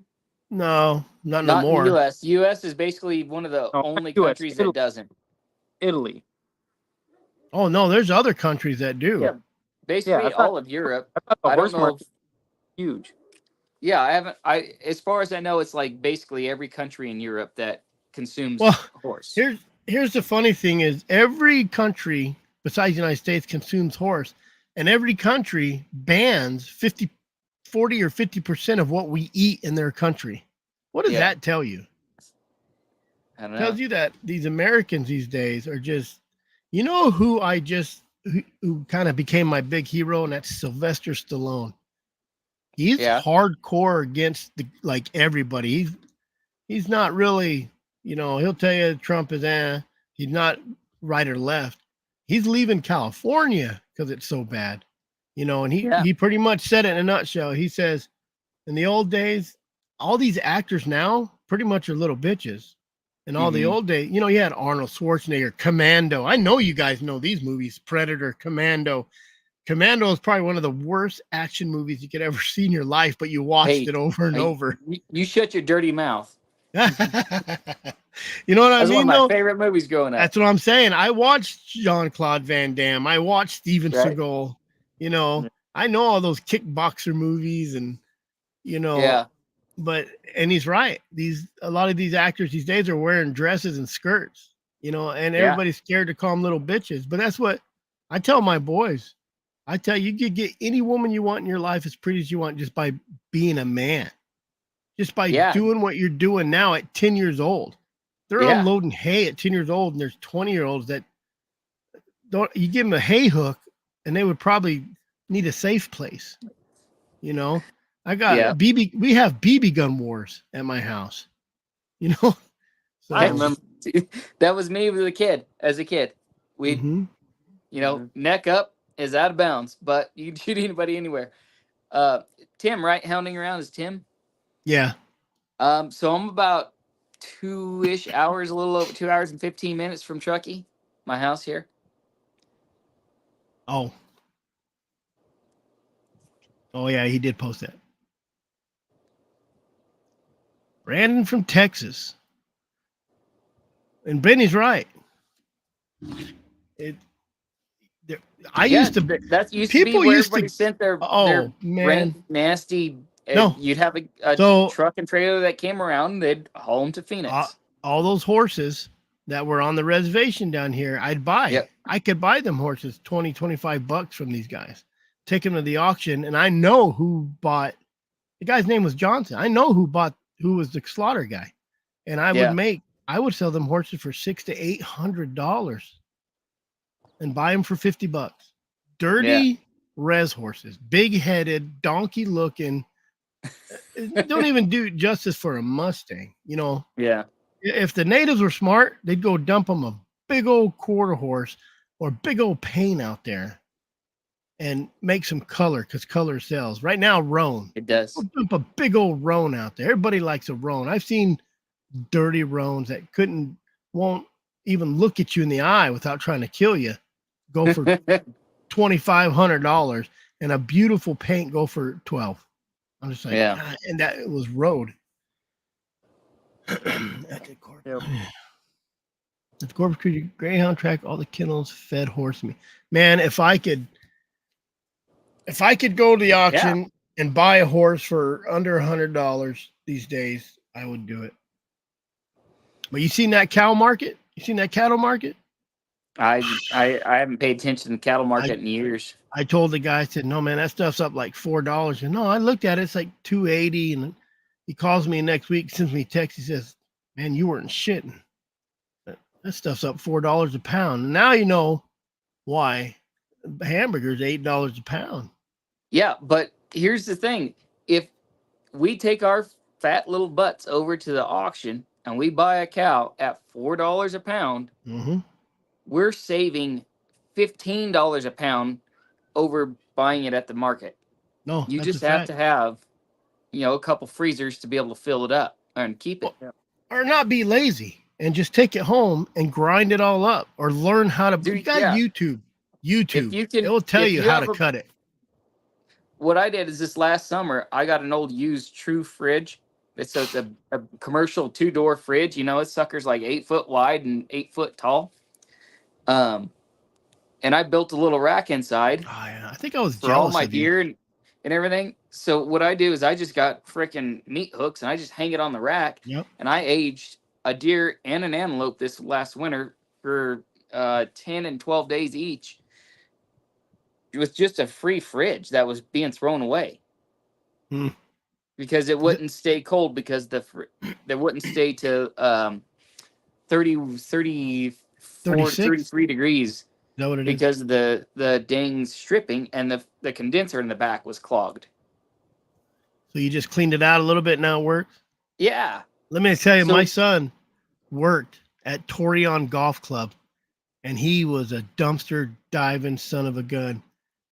He brought home quads, TVs, Yeah.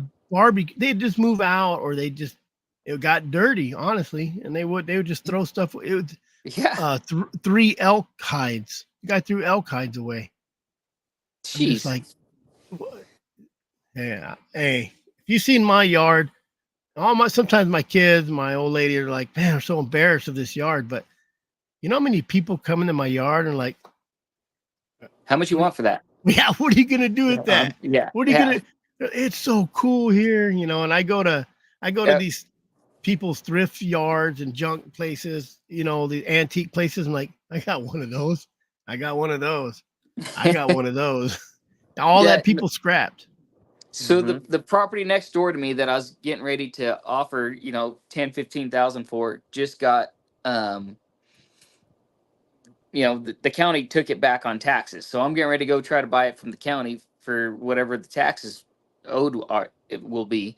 So that's my plan is I'm going to buy the property next door. I'm going to disc in all the brush, and then I'm going to start using that. That's going to be my junk pile because the wife is getting mad at me for having it in the yard here. But So you're gonna move your wife next door and keep all the junk in your yard, or absolutely, yeah, I'm gonna give her a trailer over there. a shed, a she shed. She shed with a horse. Well, I'll build her a horse barn. Here you go. You Oh. can stay in the horse barn. That's all you need. She's a barrel girl, ain't she? Exactly. Yeah. Yep. So, but really, all the free stuff that you can get, if you keep it, I don't care if it's buckets of nuts and bolts. How much are you gonna go pay to buy a couple grade 8 bolts? You're gonna pay $2 or $3 a bolt at the frickin' regular hardware store, when a lot of times you can go and, depending on what kind of work you're in, you get it by the buckets because it was leftovers and they're getting ready to throw it in the dumpster. Hey, don't worry, I'll grab it.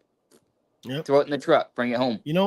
I own a scrapyard, so I kept every bed frame I got, every bed frame, and it's been All about free 5 in the years. land. That's all it is. And I don't know if anybody knows this, but I worked in a rebar, not in it. I did some work at a rebar place. So what they make, rebar and T-post are the same material. So is bed frames. They make them makes all in the sense. same plant usually. So if you ever work with bed frame, it's very finicky. Like there'll be hard spots that you can't get a drill bit through, and then there'll be soft spots. Sometimes you'll weld it and it won't penetrate. It's just it's just all kinds of junk metal. They just bring in all kinds of junk metal and they melt it down and make your rebar T-post bed frames. But it's been a few years, and we're running out of bed frames. So, man, Dog boxes. I've built so many dog boxes for people, and I tell them, go just drive around. People throw bed frames out all the time, and I had Dude, all over. You see them laying along the road. Oh yeah, I love them. I take them. They're a perfect size for any dog box. So, and that's one of my little tip for everybody. So, take all the bed frames, I got a video about it. That whole dog box I just built on my video is everything of it is, even the plywood I used. I take these guys on job sites, leave buckets of screws, and I'm a screwing taking mother effer. I'll tell you that. You seen the price of screws or nails? Dude, it's crazy. You leave it, it's gone. I pick up everything. I pick up every tool on the job. I put it in my office. 90% of times, no one comes and looks for it. I have all kinds of crap. I'm like, how do you guys just keep going, having to buy a new drill or a skill saw, or I got a little band saw someone left on a job. One of my You know? really good buddies, right? So like I used to stay on his couch 4 or 5 days a week. He now works for some equipment rental. I forget what it is. He goes and picks up equipment from job sites. They Oh, leave chain binders, yep. chains, buckets of screws and nails on their Yeah. lifts. Oh, they'll yeah. leave like, so the job is done and they'll just leave like Z purlins sitting there No, I know. from the job. They're like, yeah, no, we're gonna throw it away. He's like, oh, okay. Like, I'm gonna throw it on my truck and I'll haul it. So he picks up Studs? stuff like that. Yes. Metal studs, wood studs, just all kinds of stuff. And Yep. it's just job sites, and they just leave it on the freaking equipment because they're done, right? So they pull it out of the building. It's due to get picked up, and he calls them, and they're like, yeah, just throw it in the dumpster. And he's like, Yeah, I will. yeah, I'll dump it in okay. back of my truck. Yeah, exactly. So he gave me, last time I was at his house, he gave me like 4 chain, like the ratcheting chain binders, not just the cammed over ones, Yeah. the good ones, and then like 3 or 4 8-foot binder chains, not like toe chains, but binder chains, just stuff like that. A bunch of hitches. Like he said, it's ridiculous the amount of hitches he finds that are just left out there at the end of the Oh. jobs. Yep. So Have you drove down the other side of Donner Pass after a snowstorm? oh, the amount of chains is crazy. Those truckers, they just undo them Yep. and drive off. And they're like, I'm Yeah. going to sell I no more. had a guy bring in 3,000 pounds of truck chains to the scrapyard. Whoa. Yeah, I should have kept every one of them just to have the chain, but I kept a few sets. That's what on my Tundra, they're semi chains. I cut down and made into. Oh, I do the same thing. I've got chains that are fit for 35s. I got chains fit for 33s, and I got chains for fit for 30s. Yep. So No. And they're semi truck chains. You can't break them on a pickup. No, and they're nice and sturdy. What I want to do is take and start just tacking weld, just On all the clasps and making like little spikes on the bottom of the chain. Oh, Just for kind of grip. Yep. Yeah, I've got some that I picked up at work. They were getting thrown away. I don't even know where they got them, but they have like half a link welded to the outside of the bars. Yeah. So like every third link has got half of a link welded to it. So it's got just spikes sticking out. I'm like, gosh, those are gnarly. But the loggers. I saved them for my trailers. Those logger chains. They got those rings in the middle of the chain that are jagged. So I haven't seen those. Oh yeah, they put them on the skidders to drag them out, and when it gets real dirty. Okay. I did one time, got stuck in a spot I was camping, and they had a excavator there, a log loader, and I had a key, so I pulled myself out, and then I put it on the other side of the road. I knew the logger, and they have GPS in it, so when you started, it should have sent them a thing. So I don't know, but I pulled my truck out with it, put it on the other side of the road to kind of mess with them a little bit. It's a funny story about that. A couple years ago, one of our department-owned skid steers used for basically our vegetation management programs, right? Yeah. So it's like, so we Clearing use it brush. to clearing brush, right? So it had a masticator head on it. Oh. It got parked at a new project. Well, in the middle of the night, somebody came and borrowed it. At the project was also a grappling bucket for grabbing logs. So they literally took the masticator head off, put the grappling bucket on it, and they went on a joyride. They pulled out private gates and did like 10 or 15 miles in that sucker. So they drove it long enough that it was filled up the night that it was parked, and the next day it was almost on E, but they brought it back. So Hey, it's not stealing then, is it? they borrowed. They borrowed it. It's not Yeah. stealing. They had their own key though. You buy them on Amazon. Yeah. You can like you can buy free international friggin' You buy the whole key Bobcat. ring. It's $15 for the whole key set. Yeah, it's crazy. Yeah. I don't know why they don't put a kill switch on those.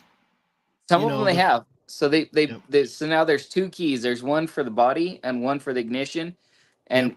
you have to have the correct one for the body to get to the kill switch that's in the back. Gotcha. How you That's do like it. the newer last couple years. I used to put a kill switch on my coil and on my trucks all the time. And then I worked for the canal water district, and we had magnet keys. So you'd have to Okay. hold it, like to turn on your gate. You'd put your key on it, and then you could raise or lift the gate. I put one of those in my 79 Ram Charger behind my dash. So if you didn't know where to put it, sometimes I didn't know where to put it, but you had to put it on there to start it. Story of my life. Yep. I got 9 kids. I figured it out. I figured out where not to put it. But Took a couple tries. going back to that California, the bear population.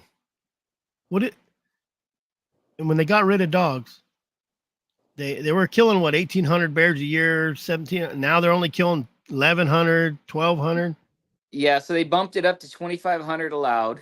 Last I saw it, it's been a couple years since I looked at it, so they may be old statistics. But so it was like 1,700 or 1,800 bears taken with hounds every year, and so they would almost guaranteed fill the quota sometime in December before the end of the year. Yeah.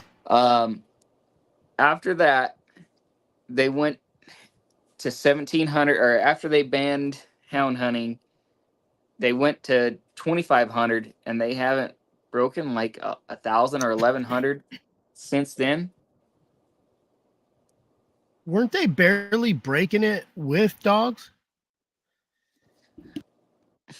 Yes, but it was like hound hunters were basically doing what we do, and we weren't exploiting it, right? Killing So them? we weren't killing them all. Well, that, and wasn't it right before they got rid of hounds, you could only have one dog per person that was on the hunt? That was during deer season. Yeah, during deer season. So Okay. but then they got rid of the you couldn't have GPS, which how are you So an that- animal activist and not protect your dog? For one? Exactly. And if you can't hear your dogs treed, you're way, way far away. Yeah. So But then again, with hunting bears are known, like, they'll do 20 miles in a race. It's not standard, but it's like, it's not, it's not unheard of. So, I'm not a bear hunter, and I never have claimed to be. I've never killed one over hounds, even though I tried a couple times. But I've got friends that are hound hunters or bear hunters, right? And it was nothing for them to say, oh yeah, we put like 10, 12 miles on. Yesterday we put 30 miles on. Literally on their boots. 30 miles on their boots. Right? So they started a bear, parked the truck because it went into no man's land, hiked 15 miles in and hiked 15 miles out, 30 miles in a day. I know a guy who walked in 9 hours, got stuck after dark, had to stay down there, and then walked out in the morning because the bear and that was down in 27. That's why a lot of people like 3B and Unit 1, because there's a lot of roads. That's why I hunt it. I don't want to I don't want to walk.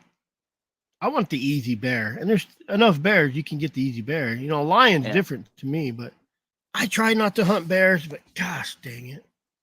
I just like hunting bears. I really do. That's where I'm at with lions. I've never enjoyed the bears. I mean, I like bears, don't get me wrong. It's just, that's not my thing. I like if there was hogs here in Nevada, that's what I'd be doing right now. Yeah, we just had Ed Barnes on. Yeah, a couple- I know. and that guy. But there's a guy he's doing on what I miss. there's a guy. You see, like he's from Texas, and he uses mules. What the heck's his name? He's on Instagram. I'm gonna give him a shameless plug here. That's living life right there. Hunting hogs on mule. Don or So you guys that hunt bears, right? You understand that every once in a while a bear's gonna fight. Every Yes. hog fights. So if you get into a big boar, or just an average boar, sometimes, a lot of times, it's literally he's fighting. If he sees you, he's coming at you. You got to be ready. You got to have good dogs, because otherwise he'll break free of those dogs and he's coming at you. There's been several times where I had good dogs and they still broke loose of the dogs, and I'm jumping over the top of hogs. So it's 100% adrenaline pumping. They're gonna eat your arse. I've been lucky with bears. Really, I'm trying to find this guy. I've been really lucky with bears. And I've had one dog cut up. I haven't lost a dog yet. I almost got my ass ate by a bear, killing a dog, and I ran into Ben Lilliam with my Bowie knife. He seen me coming and said, "Nah, I'm gonna come after you." And when he came after me, I ran, hoping someone would just shoot him. And because it was archery season, so I didn't want to be illegal, because I'm 100% Dudley Dubrat, in case any game wardens are listening. But I took off running, everybody was gone, and he died. Like, he came after me, and if he was healthy, he probably would have caught me. I would have just stabbed away, I guess. But he died, like rolled over. But the only reason my dog didn't get killed is that GPS collar got in his molar. You could see where he bit down on it. And he couldn't crunch. And he was already dying, I think. So I think he was weak, maybe. And he grabbed that dog, pulled him in, and had his head. And that's scary. Saved his. Yeah, that could have been quick. If bears were as mean as hogs, man, there wouldn't be very many dogs that lived. Yeah. So, and that's what I miss about hog hunting, because it didn't matter if it was a boar or a sow. If you got close enough, they're charging you. You had to come around behind them, and without them knowing, or just move fast enough that, when the dog's hanging off their ears, that you could grab them by hind leg or both hind legs and get them flipped. Oh, that's a good time. I always thought I wanted to hog hunt. I've always waited. There's a few in Arizona, nothing exciting. They'll be here. Yeah. Well, it's been 10 years-ish, 12 years-ish since I looked, but up there in Oak Mountain, up towards Mesquite, there's hogs. They say there's hogs in northern Nevada too.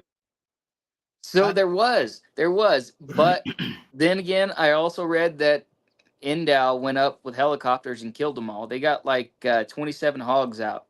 Yeah. And that was 24. That's like 2012. And why don't they just sell a tag and let people go in there and wipe them out? Make some money off it instead of spending money. Yeah, I don't know.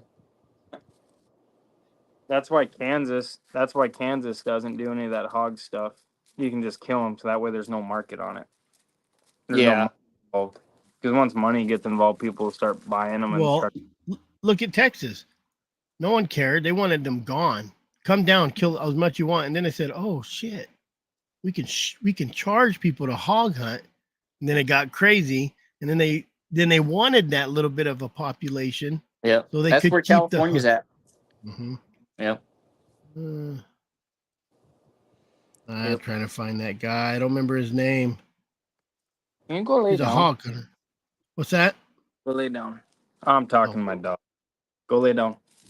Man, pretty cool guy. He hunts off mules, chasing them down in Texas, chasing them hogs around. He's supposed to come on, but he's always hog hunting on Wednesdays, all nights. But can't blame him. I mean, that is so addictive.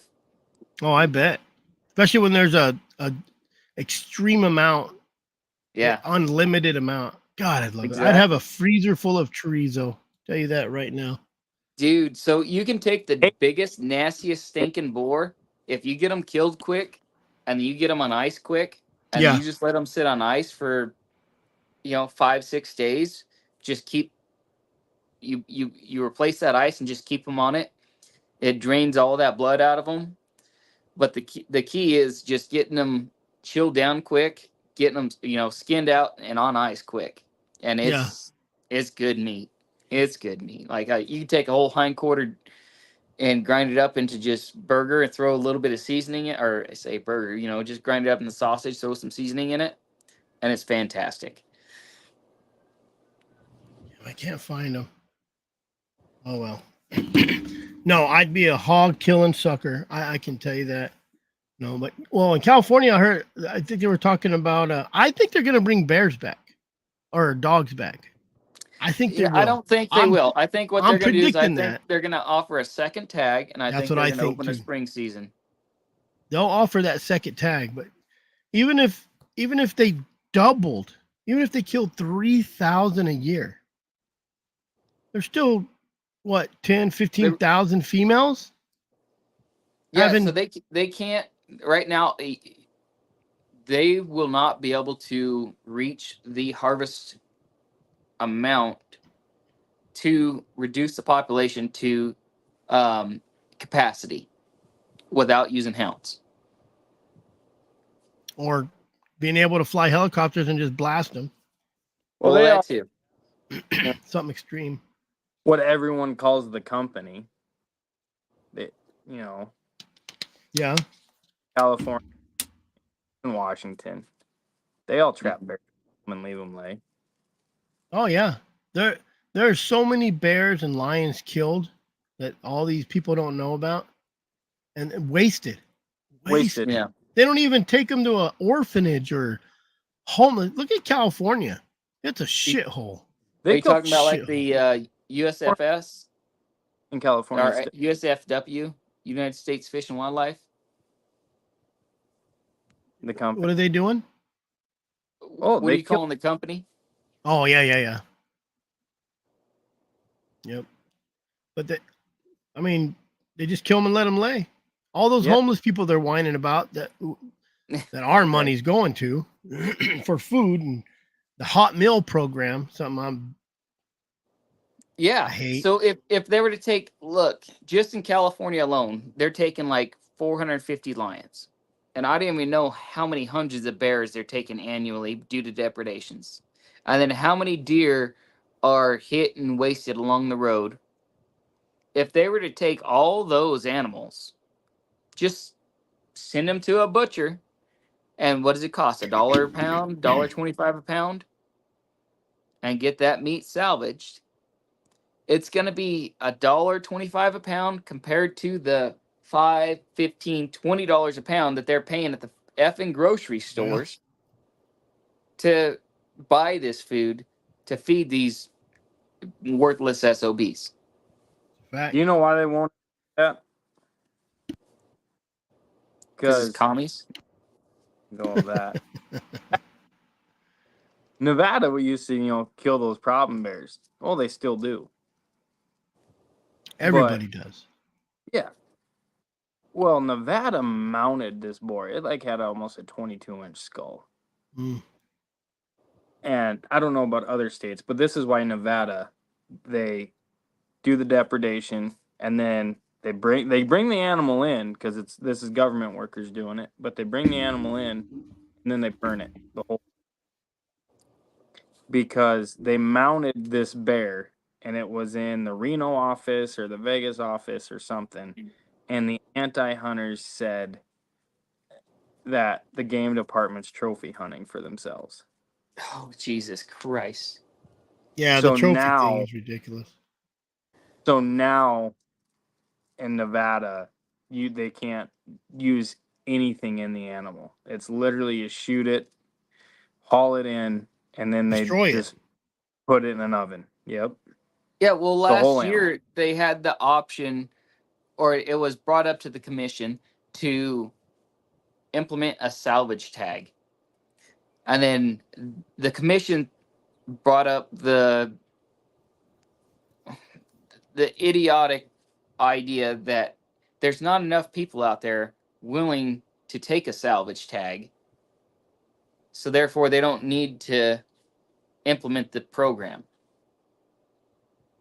So meaning there's not enough people out there, and it would create an undue burden on the wardens, so the enforcement system, to make somebody available for this salvage tag, that they would have to send somebody to each site to supervise it, and then administer or issue the salvage tag. Yeah, So I so get it. I therefore- get that. But local law enforcement in that area should just carry a book of salvage tags in their pocket. Exactly. A firefighter could carry one in his fire truck. You know what I mean? Especially if you're talking about salvage tag. Most of the time, they're a vehicle related accident. 99% of the time. So it's not like a fire station couldn't get dispatched. Go check it out. Oh, here you go. Yeah. Okay. Hey, I'm gonna, take 10 pictures of the scene. Send Yeah. them to somebody that's at an office. Okay. Yep. 10 pictures. Done. Clearly hit by a vehicle. Here's the scene. Here's the vehicle damage. Here's the animal. Well, blah, blah. 99% of the time, you're going to call the police anyways because you need that report. You need a police report for insurance. Insurance purposes. Exactly. Oh, right there. There you go. Cop writes on there. Code Yeah. 4255 means And they hit an and they- animal. And they brought up the stupid, exactly, right? So then they're so out of touch that they brought up, hey, people are going to start hitting animals on purpose. It's bears. Let them. Bears. Go by. Well, because right here in the general area, and he knows that there's a lot of sheep out here. Yeah. So, like, especially south of town, out in like Hawthorne area, there's a bunch of sheep right there along Walker Lake. Yep. But still, who's gonna wreck their freaking truck on purpose for a freaking sheep? Well, I don't care. You take the horns. they Doing depredated sheep in Morenci, Arizona because of that, because all the miners were putting big old ranch hands on the front of their trucks because they knew they're never gonna get a sheep tag. Well, Yep. if Or they're over- willing The game to warden quit it. destroy, well, if they're willing to go that far, they're going to shoot it. They're going to be a poacher anyway. Oh yeah, You know what I mean? right. that's the only instance where I've heard that where they won't in Arizona where he won't issue was in Morenci on. A salvage tag for a bighorn sheep. Yeah. I seen a guy a few years back. I think it was like a Geo Metro hit 7 elk coming down the rim. Looked like a bowling alley. His car looked like it rolled down the rim. Went off I the rim. believe that. There was I'm elk surprised that they I survived. seen. I was coming down. I was going to take my Magnum. No, I was in my Magnum. I took my Magnum down like 2-3 in the morning, and I'm running like 60, 70. I see a car come up on me quick. I'm like, oh, damn, probably cop. Slow down. It goes around me. It's running 80. So I'm like, I'm going to stay. He's my bumper. I'm going to stay behind him.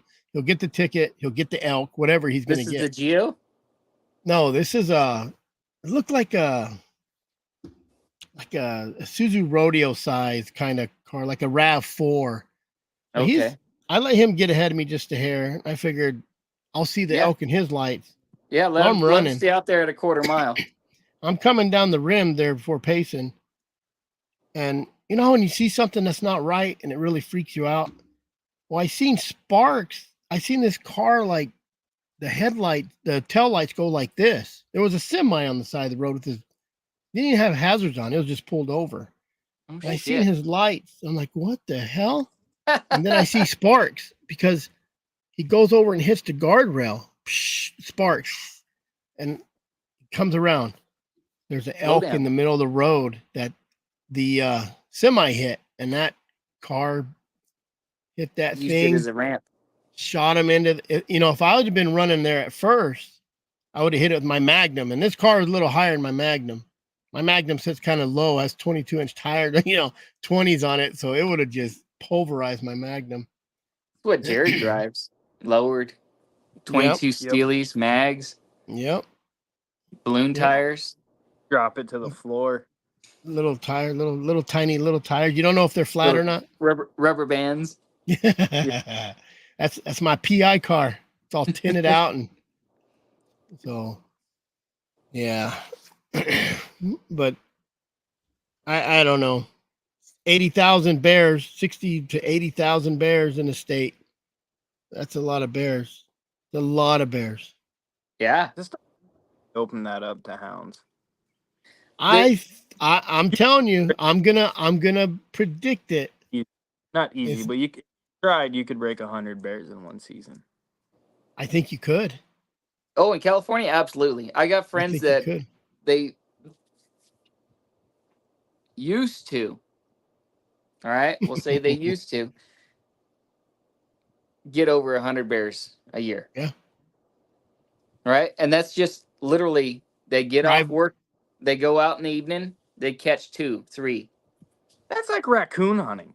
Let me tell you about if they opened it up for hounds, every state within 500 miles or 1,000 miles would be over there running bears. Oh, they'd kill 10,000 bear the first year. Yeah. All they have to say is, "Hey, we're opening it up," and then they would come. Yeah. So, and it's just, it drives me nuts that they're willing to let these people that have zero skin in the game, no knowledge, no knowledge, right? No clue, nothing. They can't even guess what's going how on. to manage wildlife when these people are the same people. How do I put it? I would love it if a president came in and went to each state and said, "You are in charge of your own game." Right. They should have done this back when they took trapping from everybody. That's the first thing they should have done, is make it the state's responsibility. Whatever that's called. I don't remember what it's called. Yeah, I know. I understand what you're saying. The ballot initiative. Game laws, game management off of the biologist recommendations, right? Yeah. But and if they do that, they can bring in a second opinion out of another state to even do it. You know what I mean? Oh, for sure. Yeah, you using another state as a comparative, for sure. Yep. Yeah, second opinion. Absolutely. But how do you even need a biologist when they're saying there's 80,000 bear in California? Like that's just bad ecosystem. They know what is it? 33 or 35,000 to 85,000 in 12 years. Yeah. That's the gain. Over 50%. Was it like 65 or 60 or 65% gain in, well, no, it's more than that. It's 100. I'm sorry. Yeah. It's 120% increase in population in 12 years. They should be worried about it if it jumps 10% with that many bears. Yeah. Well, how many lions are in California? How many what? How many? Mountain lions. Oh, so they're saying anywhere from 4,500 to 6,500. But Nevada has minimum of 4,500, and California has 3 times the habitat and 3 times the game. So I bet you there's 8,000 to 10,000 lions over there. So they are currently in the middle of a survey. Who's that dude that was a bullfighter that's a lion hunter. Gorham, Shorty Gorham. Shorty Gorham. So he was helping California Department of Fish and Wildlife with their surveys on the east side. So like basically Mammoth to Inyo County, right? So that's the eastern side of the Sierra Nevadas. He was out there helping with the surveys, collaring, and you might try to get him on. Maybe he can expand on that and tell us. Because one time I talked to him, and it's been 6 months, 8 months ago. I asked him just on a Facebook thing, or maybe it was no, it couldn't have been because I didn't have Facebook at that point. At Big Game Houndsman or whatever, I don't even know what the hell where it was. I asked him, and he said there's not as many as you would think, but that's the eastern side.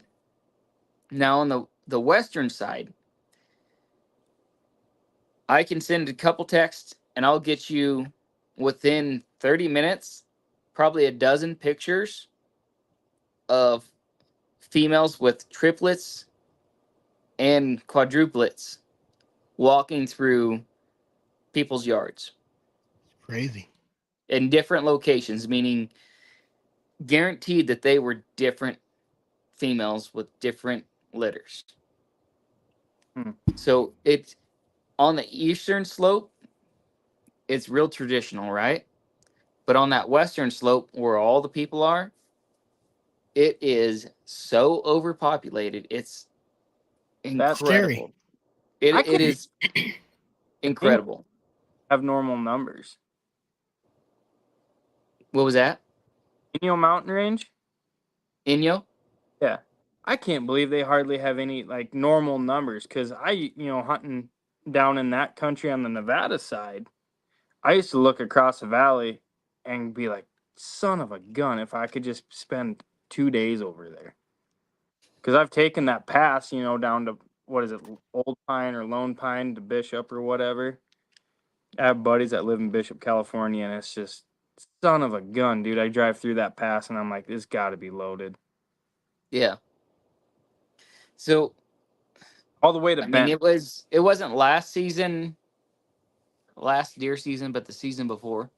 Yeah. I was deer hunting and I come across it's like, I don't know, sun isn't up, but you can see, right? Mm-hmm. I see this doe. She's 75 yards in front of me, right off the road, 10, 15 feet off the road, and she's not looking at me as I'm driving up in a freaking diesel pickup. She's looking downhill. I'm like, what? That's not right. She should be looking at me. I'm driving up on her in a diesel pickup. Yeah. So I stop and I start looking downhill. I don't see anything. I grab my binoculars off the dash and I start looking. As I get almost like a 90-degree angle off of me, I see a flash of movement. And up stands a deer, but behind it goes running off a freaking lion. And I only saw the lion just, literally is just long enough to be able to focus on it and go, oh, that's a lion. But this lion had a yearling doe down and was killing it. And if I hadn't stopped to look, it would have killed it. Oh, shit. I mean, like, how often does that happen, right? So I don't know anybody else that's ever rolled up on a kill happening, let alone been able to say, oh yeah, I saw the lion itself. Yep. What is that called? Infanticide? When they kill their own infanticide? Yep. Infanticide, yeah. Yeah. I wonder how many. I wonder how bad that's happening in California, especially when they have 3 or 4. Yeah, that's. I have no clue. Like I've never came upon it myself. I've seen kittens in December but I've never seen where a tom had killed kittens, so I don't know. They say it happens quite a bit. My Yeah. my buddies were in Hawthorne and that sheep country back in, I don't know, this is probably in the 90s. And they killed a lion in that sheep country down in Hawthorne.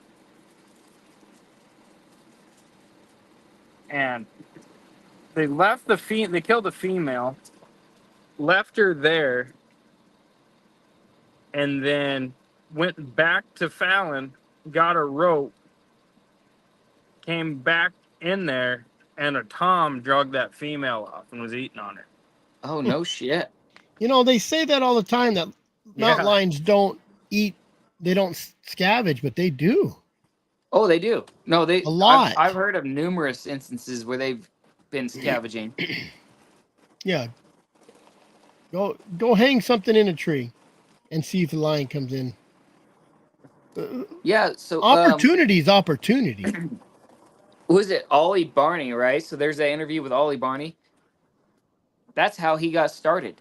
The state trapper told him to go shoot a javelina and use a javelina Hang as it in a bait. tree. Mhm. Yeah. So he set some leg holds out in front of it and used javelina as the bait. Right. Yep. And that's how he caught one to start using it as bait, using it to train his dogs.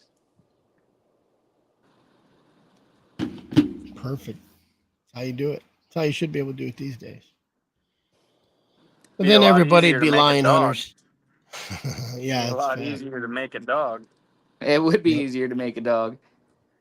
You know, if you could bait but not kill them, that'd still be good for me. You know what I mean? Just Yeah. run them, pursuit off a bait. So use it as hazing, I guess. Excuse for. Yeah, has anybody heard about that hazing program up in Washington that they were doing on the reservation or with the natives up there? What were they doing? So they're doing a hazing program to show that hazing works. The guys from Lions W, being afraid of dogs or bears or whatever. well, just lions that were habituated to people, right? So they're coming in and killing livestock and all that. So then they started a hazing program, like an actual research program, to train lions to stay away from humans. And then that's that whole thing where the wardens were trying to shoot the dog and all that. I want to say that with where W did the episode about the wardens being in the club of the Black Sheep Club or whatever they called themselves. Yeah. So And they were I could be wrong, but I thought that's what they were talking about, is they were part of that hazing program, and then the wardens didn't like it because they were, using hounds kind of thing. And it was just a couple wardens out of the state of Washington that were against it. And that's that broad that tried to shoot the dogs as they came through her property. Photography tag. I'm pushing for a photography tag. There you go. Jarrod, you coming down to the Hound Rendezvous? Or up to? My phone's overheating. Uh-oh. Because you got it on the charger now, huh? Yep.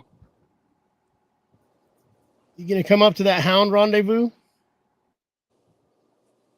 Truck head. Guess I gotta go outside. I think we're about to lose Jarrod. I think so. Man, I sure wish I could make it. I sent you, I don't know, it was I think the first live that you talked about it, but hey, I'll donate some money to it to help with like the cleanup or whatever, buying foods, whatever. I don't think I'll be able to make it just because of work and all that. That's all covered. That lady jumped in and is gonna handle all that, so be kind of cool. Okay, well, shoot, if you need, I'll donate a little bit of money for something there's something that needs extra money Maybe- to be covered. Maybe Is that buy a lunch ticket for somebody or a dinner ticket, and then we can Yeah, give it throw away at towards the game. kids program. Something. Yeah, because there's kid plates and stuff there too. Yeah.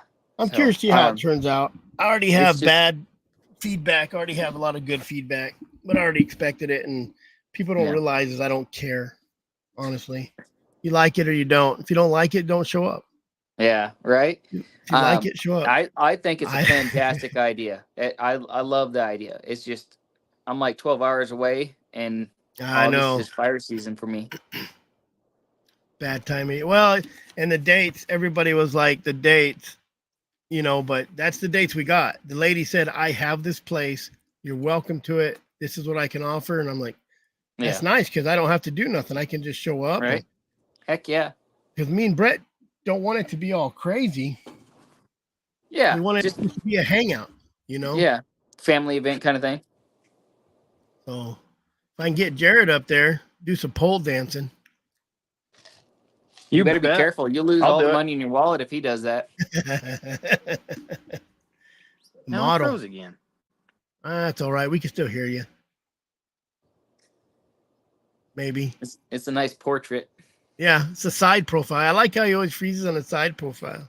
Oh, son of a gun. Like it was planned. I better let me throw that Hey. up there. I'm frozen. You guys can't hear me. Yeah, as his eyes side eye you. See, where's it at? Where's my? This is my there good it is. angle over here. There it is. 24th of August. Supposed to have live music. She's still look. I think I don't know if she's found somebody yet, but they're trying. It has a little creek down there. I think kids could swim in. That's Reynolds- cool, man. Creek camp. And I got an offer for another place too. If this don't work out this year or something. All you right, know. I'm gonna have to hop off. Yeah, you better get home. You better get home to your wife. Yeah. Maybe. I think you already hopped off. Phone was dying. He We'll said it talk was to you later, overdue. Jarrod. See you, man. Have a good evening. Jarrod. Yeah, I think it'd be good. I was going to talk to Jarrod. Me and Jarrod have been talking about a hound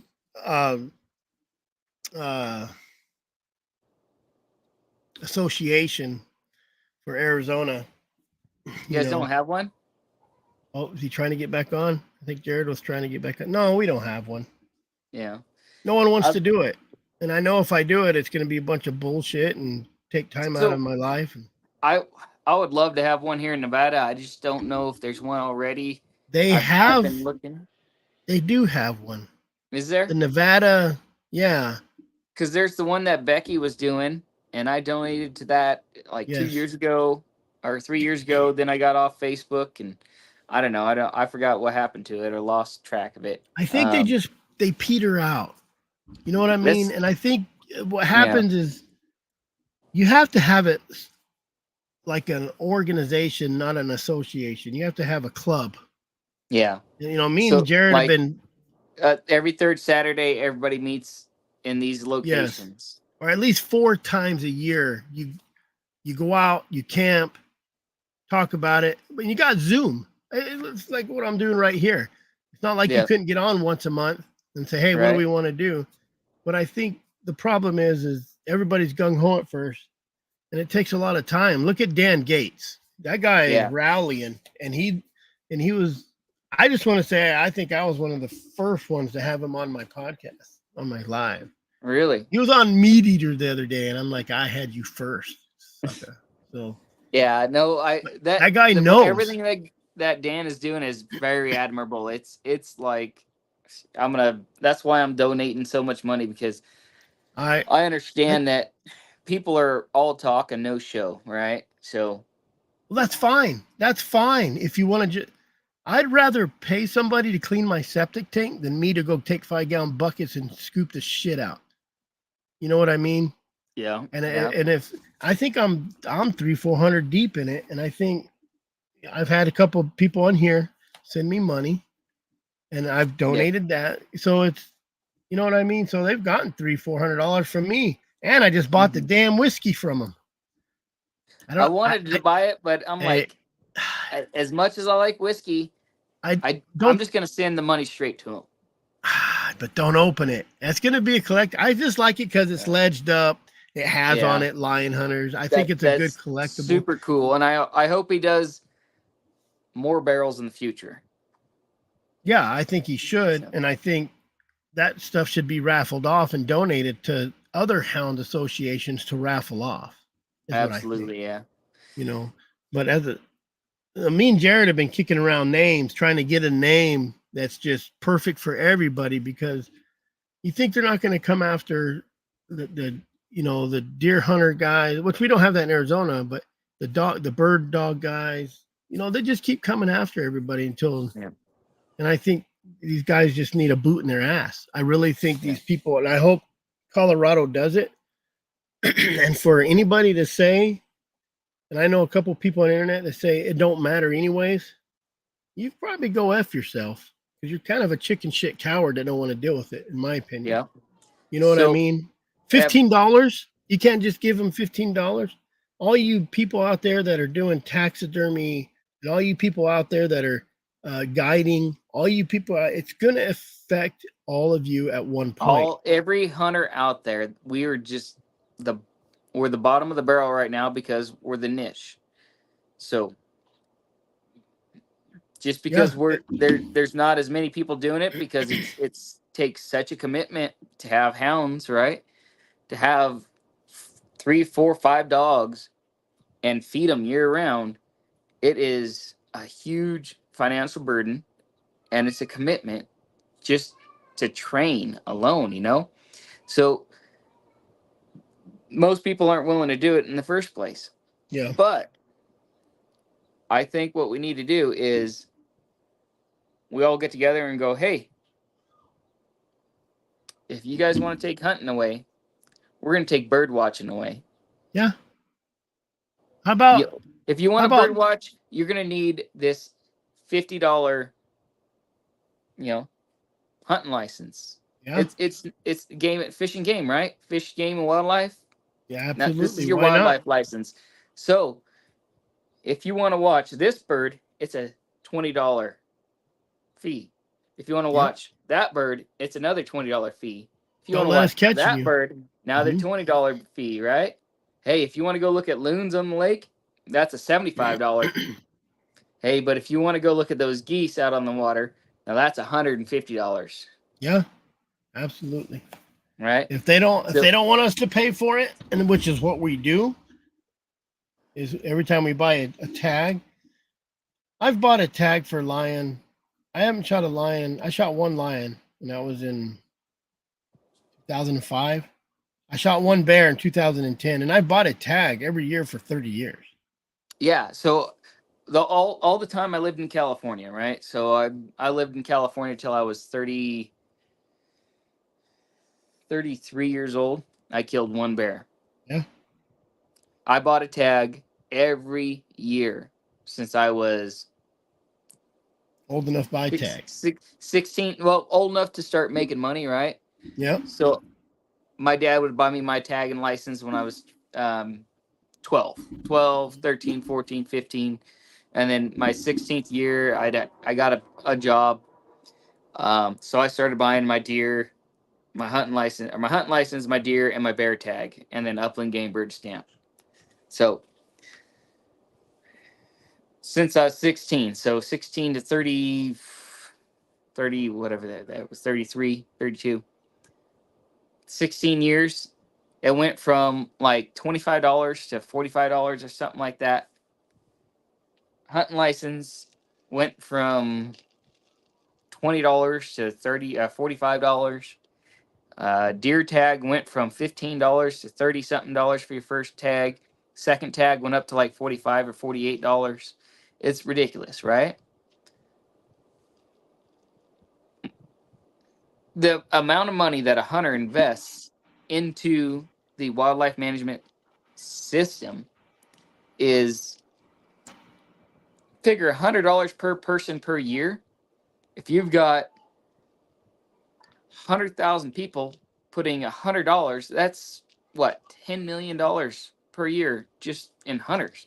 They're not Yep. going to recoup that cost anywhere else because all these anti-commies are not going to invest that type of money.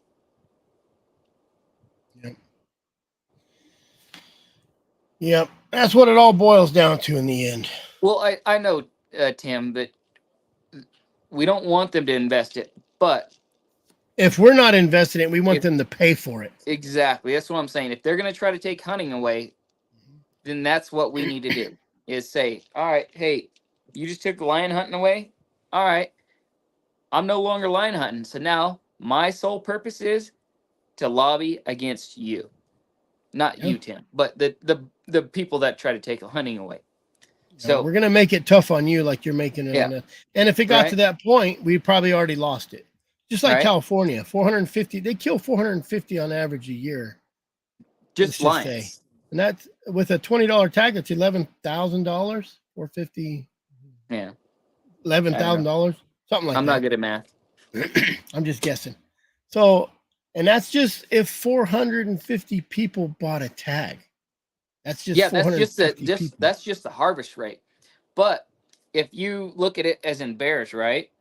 So they may have a harvest rate of, or say a total harvest of 1,100 bears, but you've got 70,000 people or 100,000 people buying these tags at $45 a piece. Yeah. Yep. There's some money. There's your money. Absolutely.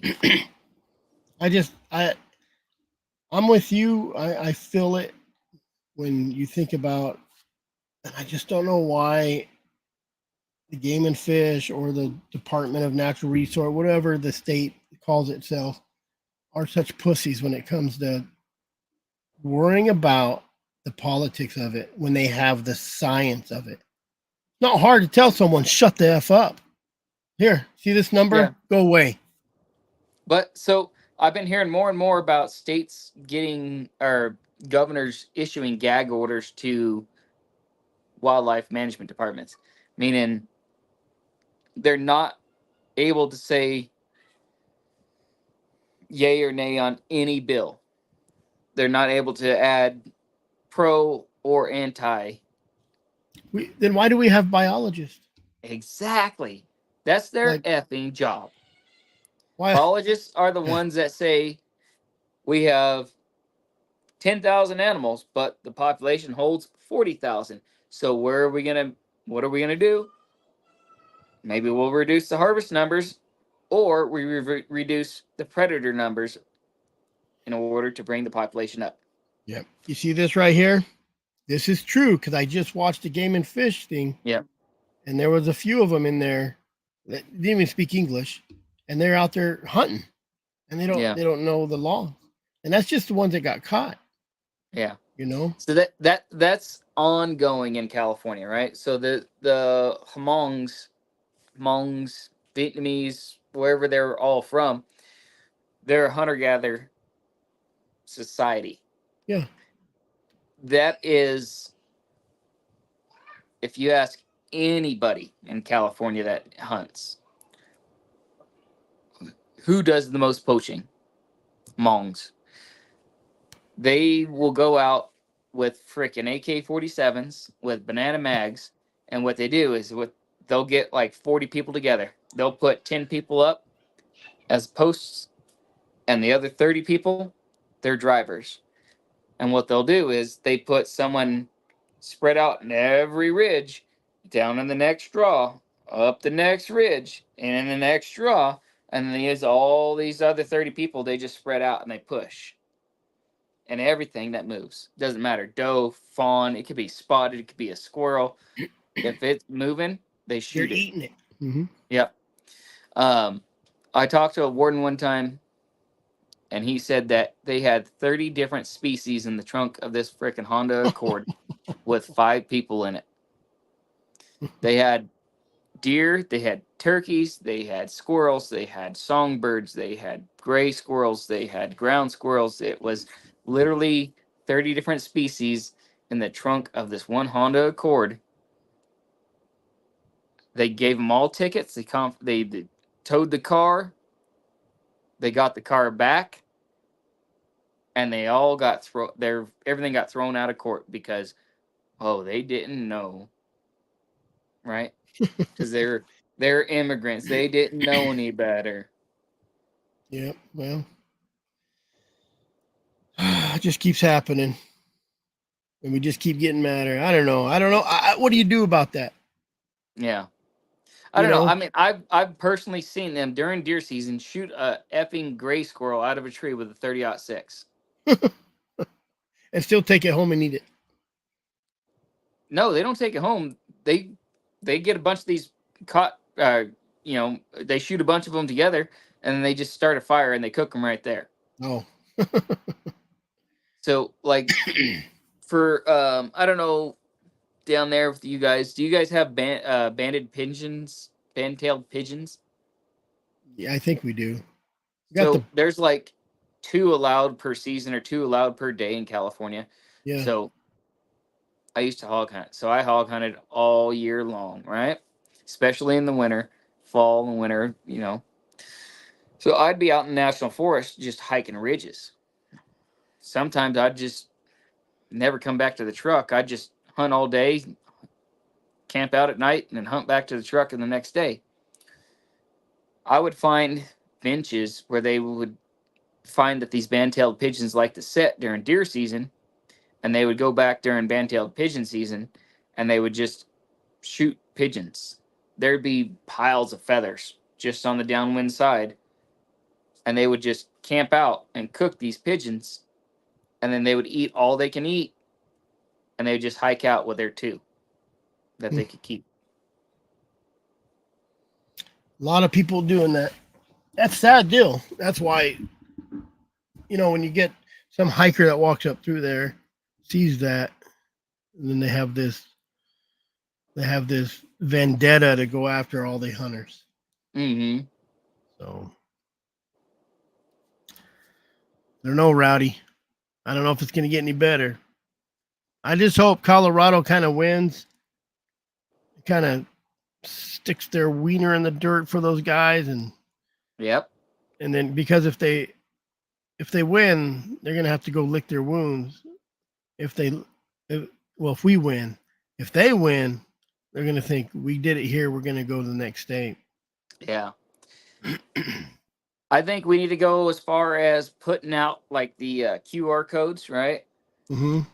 Save lion hunting QR code, and it goes straight to, or you just go telephone poles, tape that sucker to it. Go straight to Save, Coloradans Responsible Wildlife website. Save the Hunt Colorado. So that needs to be done like every telephone pole in Colorado. If I was there, I'd already be doing it. I just do it. Yeah, it's not hard to make a QR code these days. All right. And then just laminate 100 of them, 200 of them. Go put them up around every college. Yep. Go put them up in go to Staples and print off 1,000 of them, and just start putting them under windshields. Stickers. Yep. I got private investigator stickers. My number on it. I stick them everywhere. Gas pumps, light poles, shelves at Walmart. And you'd be surprised how many calls I get off them gas pumps. Nice. Just a little sticker, 2 inches this big. Yeah. So that's what you need, is that QR code. Like Dick right for now, hire. I could get on right now and generate a QR code in 2 seconds. Yeah, exactly. That's what I'm saying. It's a QR code that just goes to a link of Coloradans for the Responsible Wildlife Management, right? Save the Hunt Colorado. Yep. So they just need to be just mass produced, just blanketed everywhere. Denver, frickin' just all over the United major States, city. Really. Yeah. All over the United States, period. A 15 or 30-second video saying, hey, we have this many lions. The proper, capacity is this many lions. This is the issues. They're causing this much damage annually. You know, Yep. something like that. I don't know, but Yeah. I don't know. I'm gonna have to start thinking about it. I got to get hold of some people to start this organization. 'Cause I don't know what I'm doing. So I'll Yeah. try. That's all I can do is try. But 2.5 hours. I think it's time to get off and yeah, I got some smoked ribs out there waiting for me. well, thanks for coming on. Hey, thanks for So, the invite. Appreciate it. yeah, good to do some little shit talking for a little bit. It's what I excel at. All right, Rowdy, I appreciate it. You bet, man. Have a good evening. Thank you, sir. Yeah, bye. All right, guys. 2.5 hours on talking crap. Let me Save the Hunt Colorado. If you guys want to donate, go there, donate a little bit of money. They have raffles, they have whiskey to sell, all kinds of good stuff. Need to help them guys out because sooner or later they're gonna have to help us out. We do still have the Hound Rendezvous going on, as far as I know, first annual Hound Hunters Rendezvous in near Young, Arizona. It's over at Reynolds Creek Campground. Supposed to be pretty cool. $25 steak dinner, and we're just gonna sit around a campfire and BS for a while. You can go to Pick and Shovel Outfitters. Get rid of this one to find out. Let me see. Pick and Shovel Outfitters. You got to reserve your food now, so we have enough. We might have a little bit around, but extra. But yes, Ryan, whiskey. It's a cool. I should have saved a picture of it. If you go to, I want to plug. I don't want to plug our guy, our nemesis. I'm just kidding, Chris, pal. But it's houndsmanxp.com or something like that. And I think the link to the whiskey's on his website, houndsmanxp.com. You're welcome, Mr. Powell. Mr. Green Pants. Get rid of this. Great live. Bring awareness of the conversation and care the most about wildlife, not just killing. That's a fact. I've said this 100 times before, and I need to have a live about social media. Very important. People think, it's my First Amendment right. Well, use your brain, dumbass. Like, why? People don't want to see blood. You can take an you can take a non-hunter, turn them into an anti-hunter pretty quick. So you don't want to do that. You know what I mean? Post respectfully. It's not that hard to clean up an animal, put it right. Not shooting it coming out of a tree, hitting every tree, bouncing, and then running up and shooting it again. Stupid. Anybody who does that, stupid. Let me get out of here. What else do I got for you guys? That's it. Pick and Shovel Outfitters, Reserve. Tucker's Magazine, if you like to hunt hogs, I'll give him a shout out. TuskersMagazine.com. Same guy, Ed Barnes. He builds knives, really cool. EdBarnesKnives.com. Brett's nephew, Mountain Misfits Outdoors on YouTube. Check out his channel. Brett just released a video today on Born 100 Years Too Late. Pretty good one. He went and got those mules, so he finally got himself some mules. So we will be seeing some videos of him getting bucked off, maybe. Other than that, Save the Hunt Colorado. Very important. Go donate $10, $15. Put the pack of cigarette down. Don't buy that beer. Or just spend a little extra $10 every other week. Send those guys some money because they're going to be helping you guys sooner or later. You see down the trail a bit, boys. All right, guys. I'm a T. Well, you guys are funny tonight. Seen the child on trail a bit. Jane just went and got his horses. All right, guys. Always remember, keep your powder dry and stay safe out there.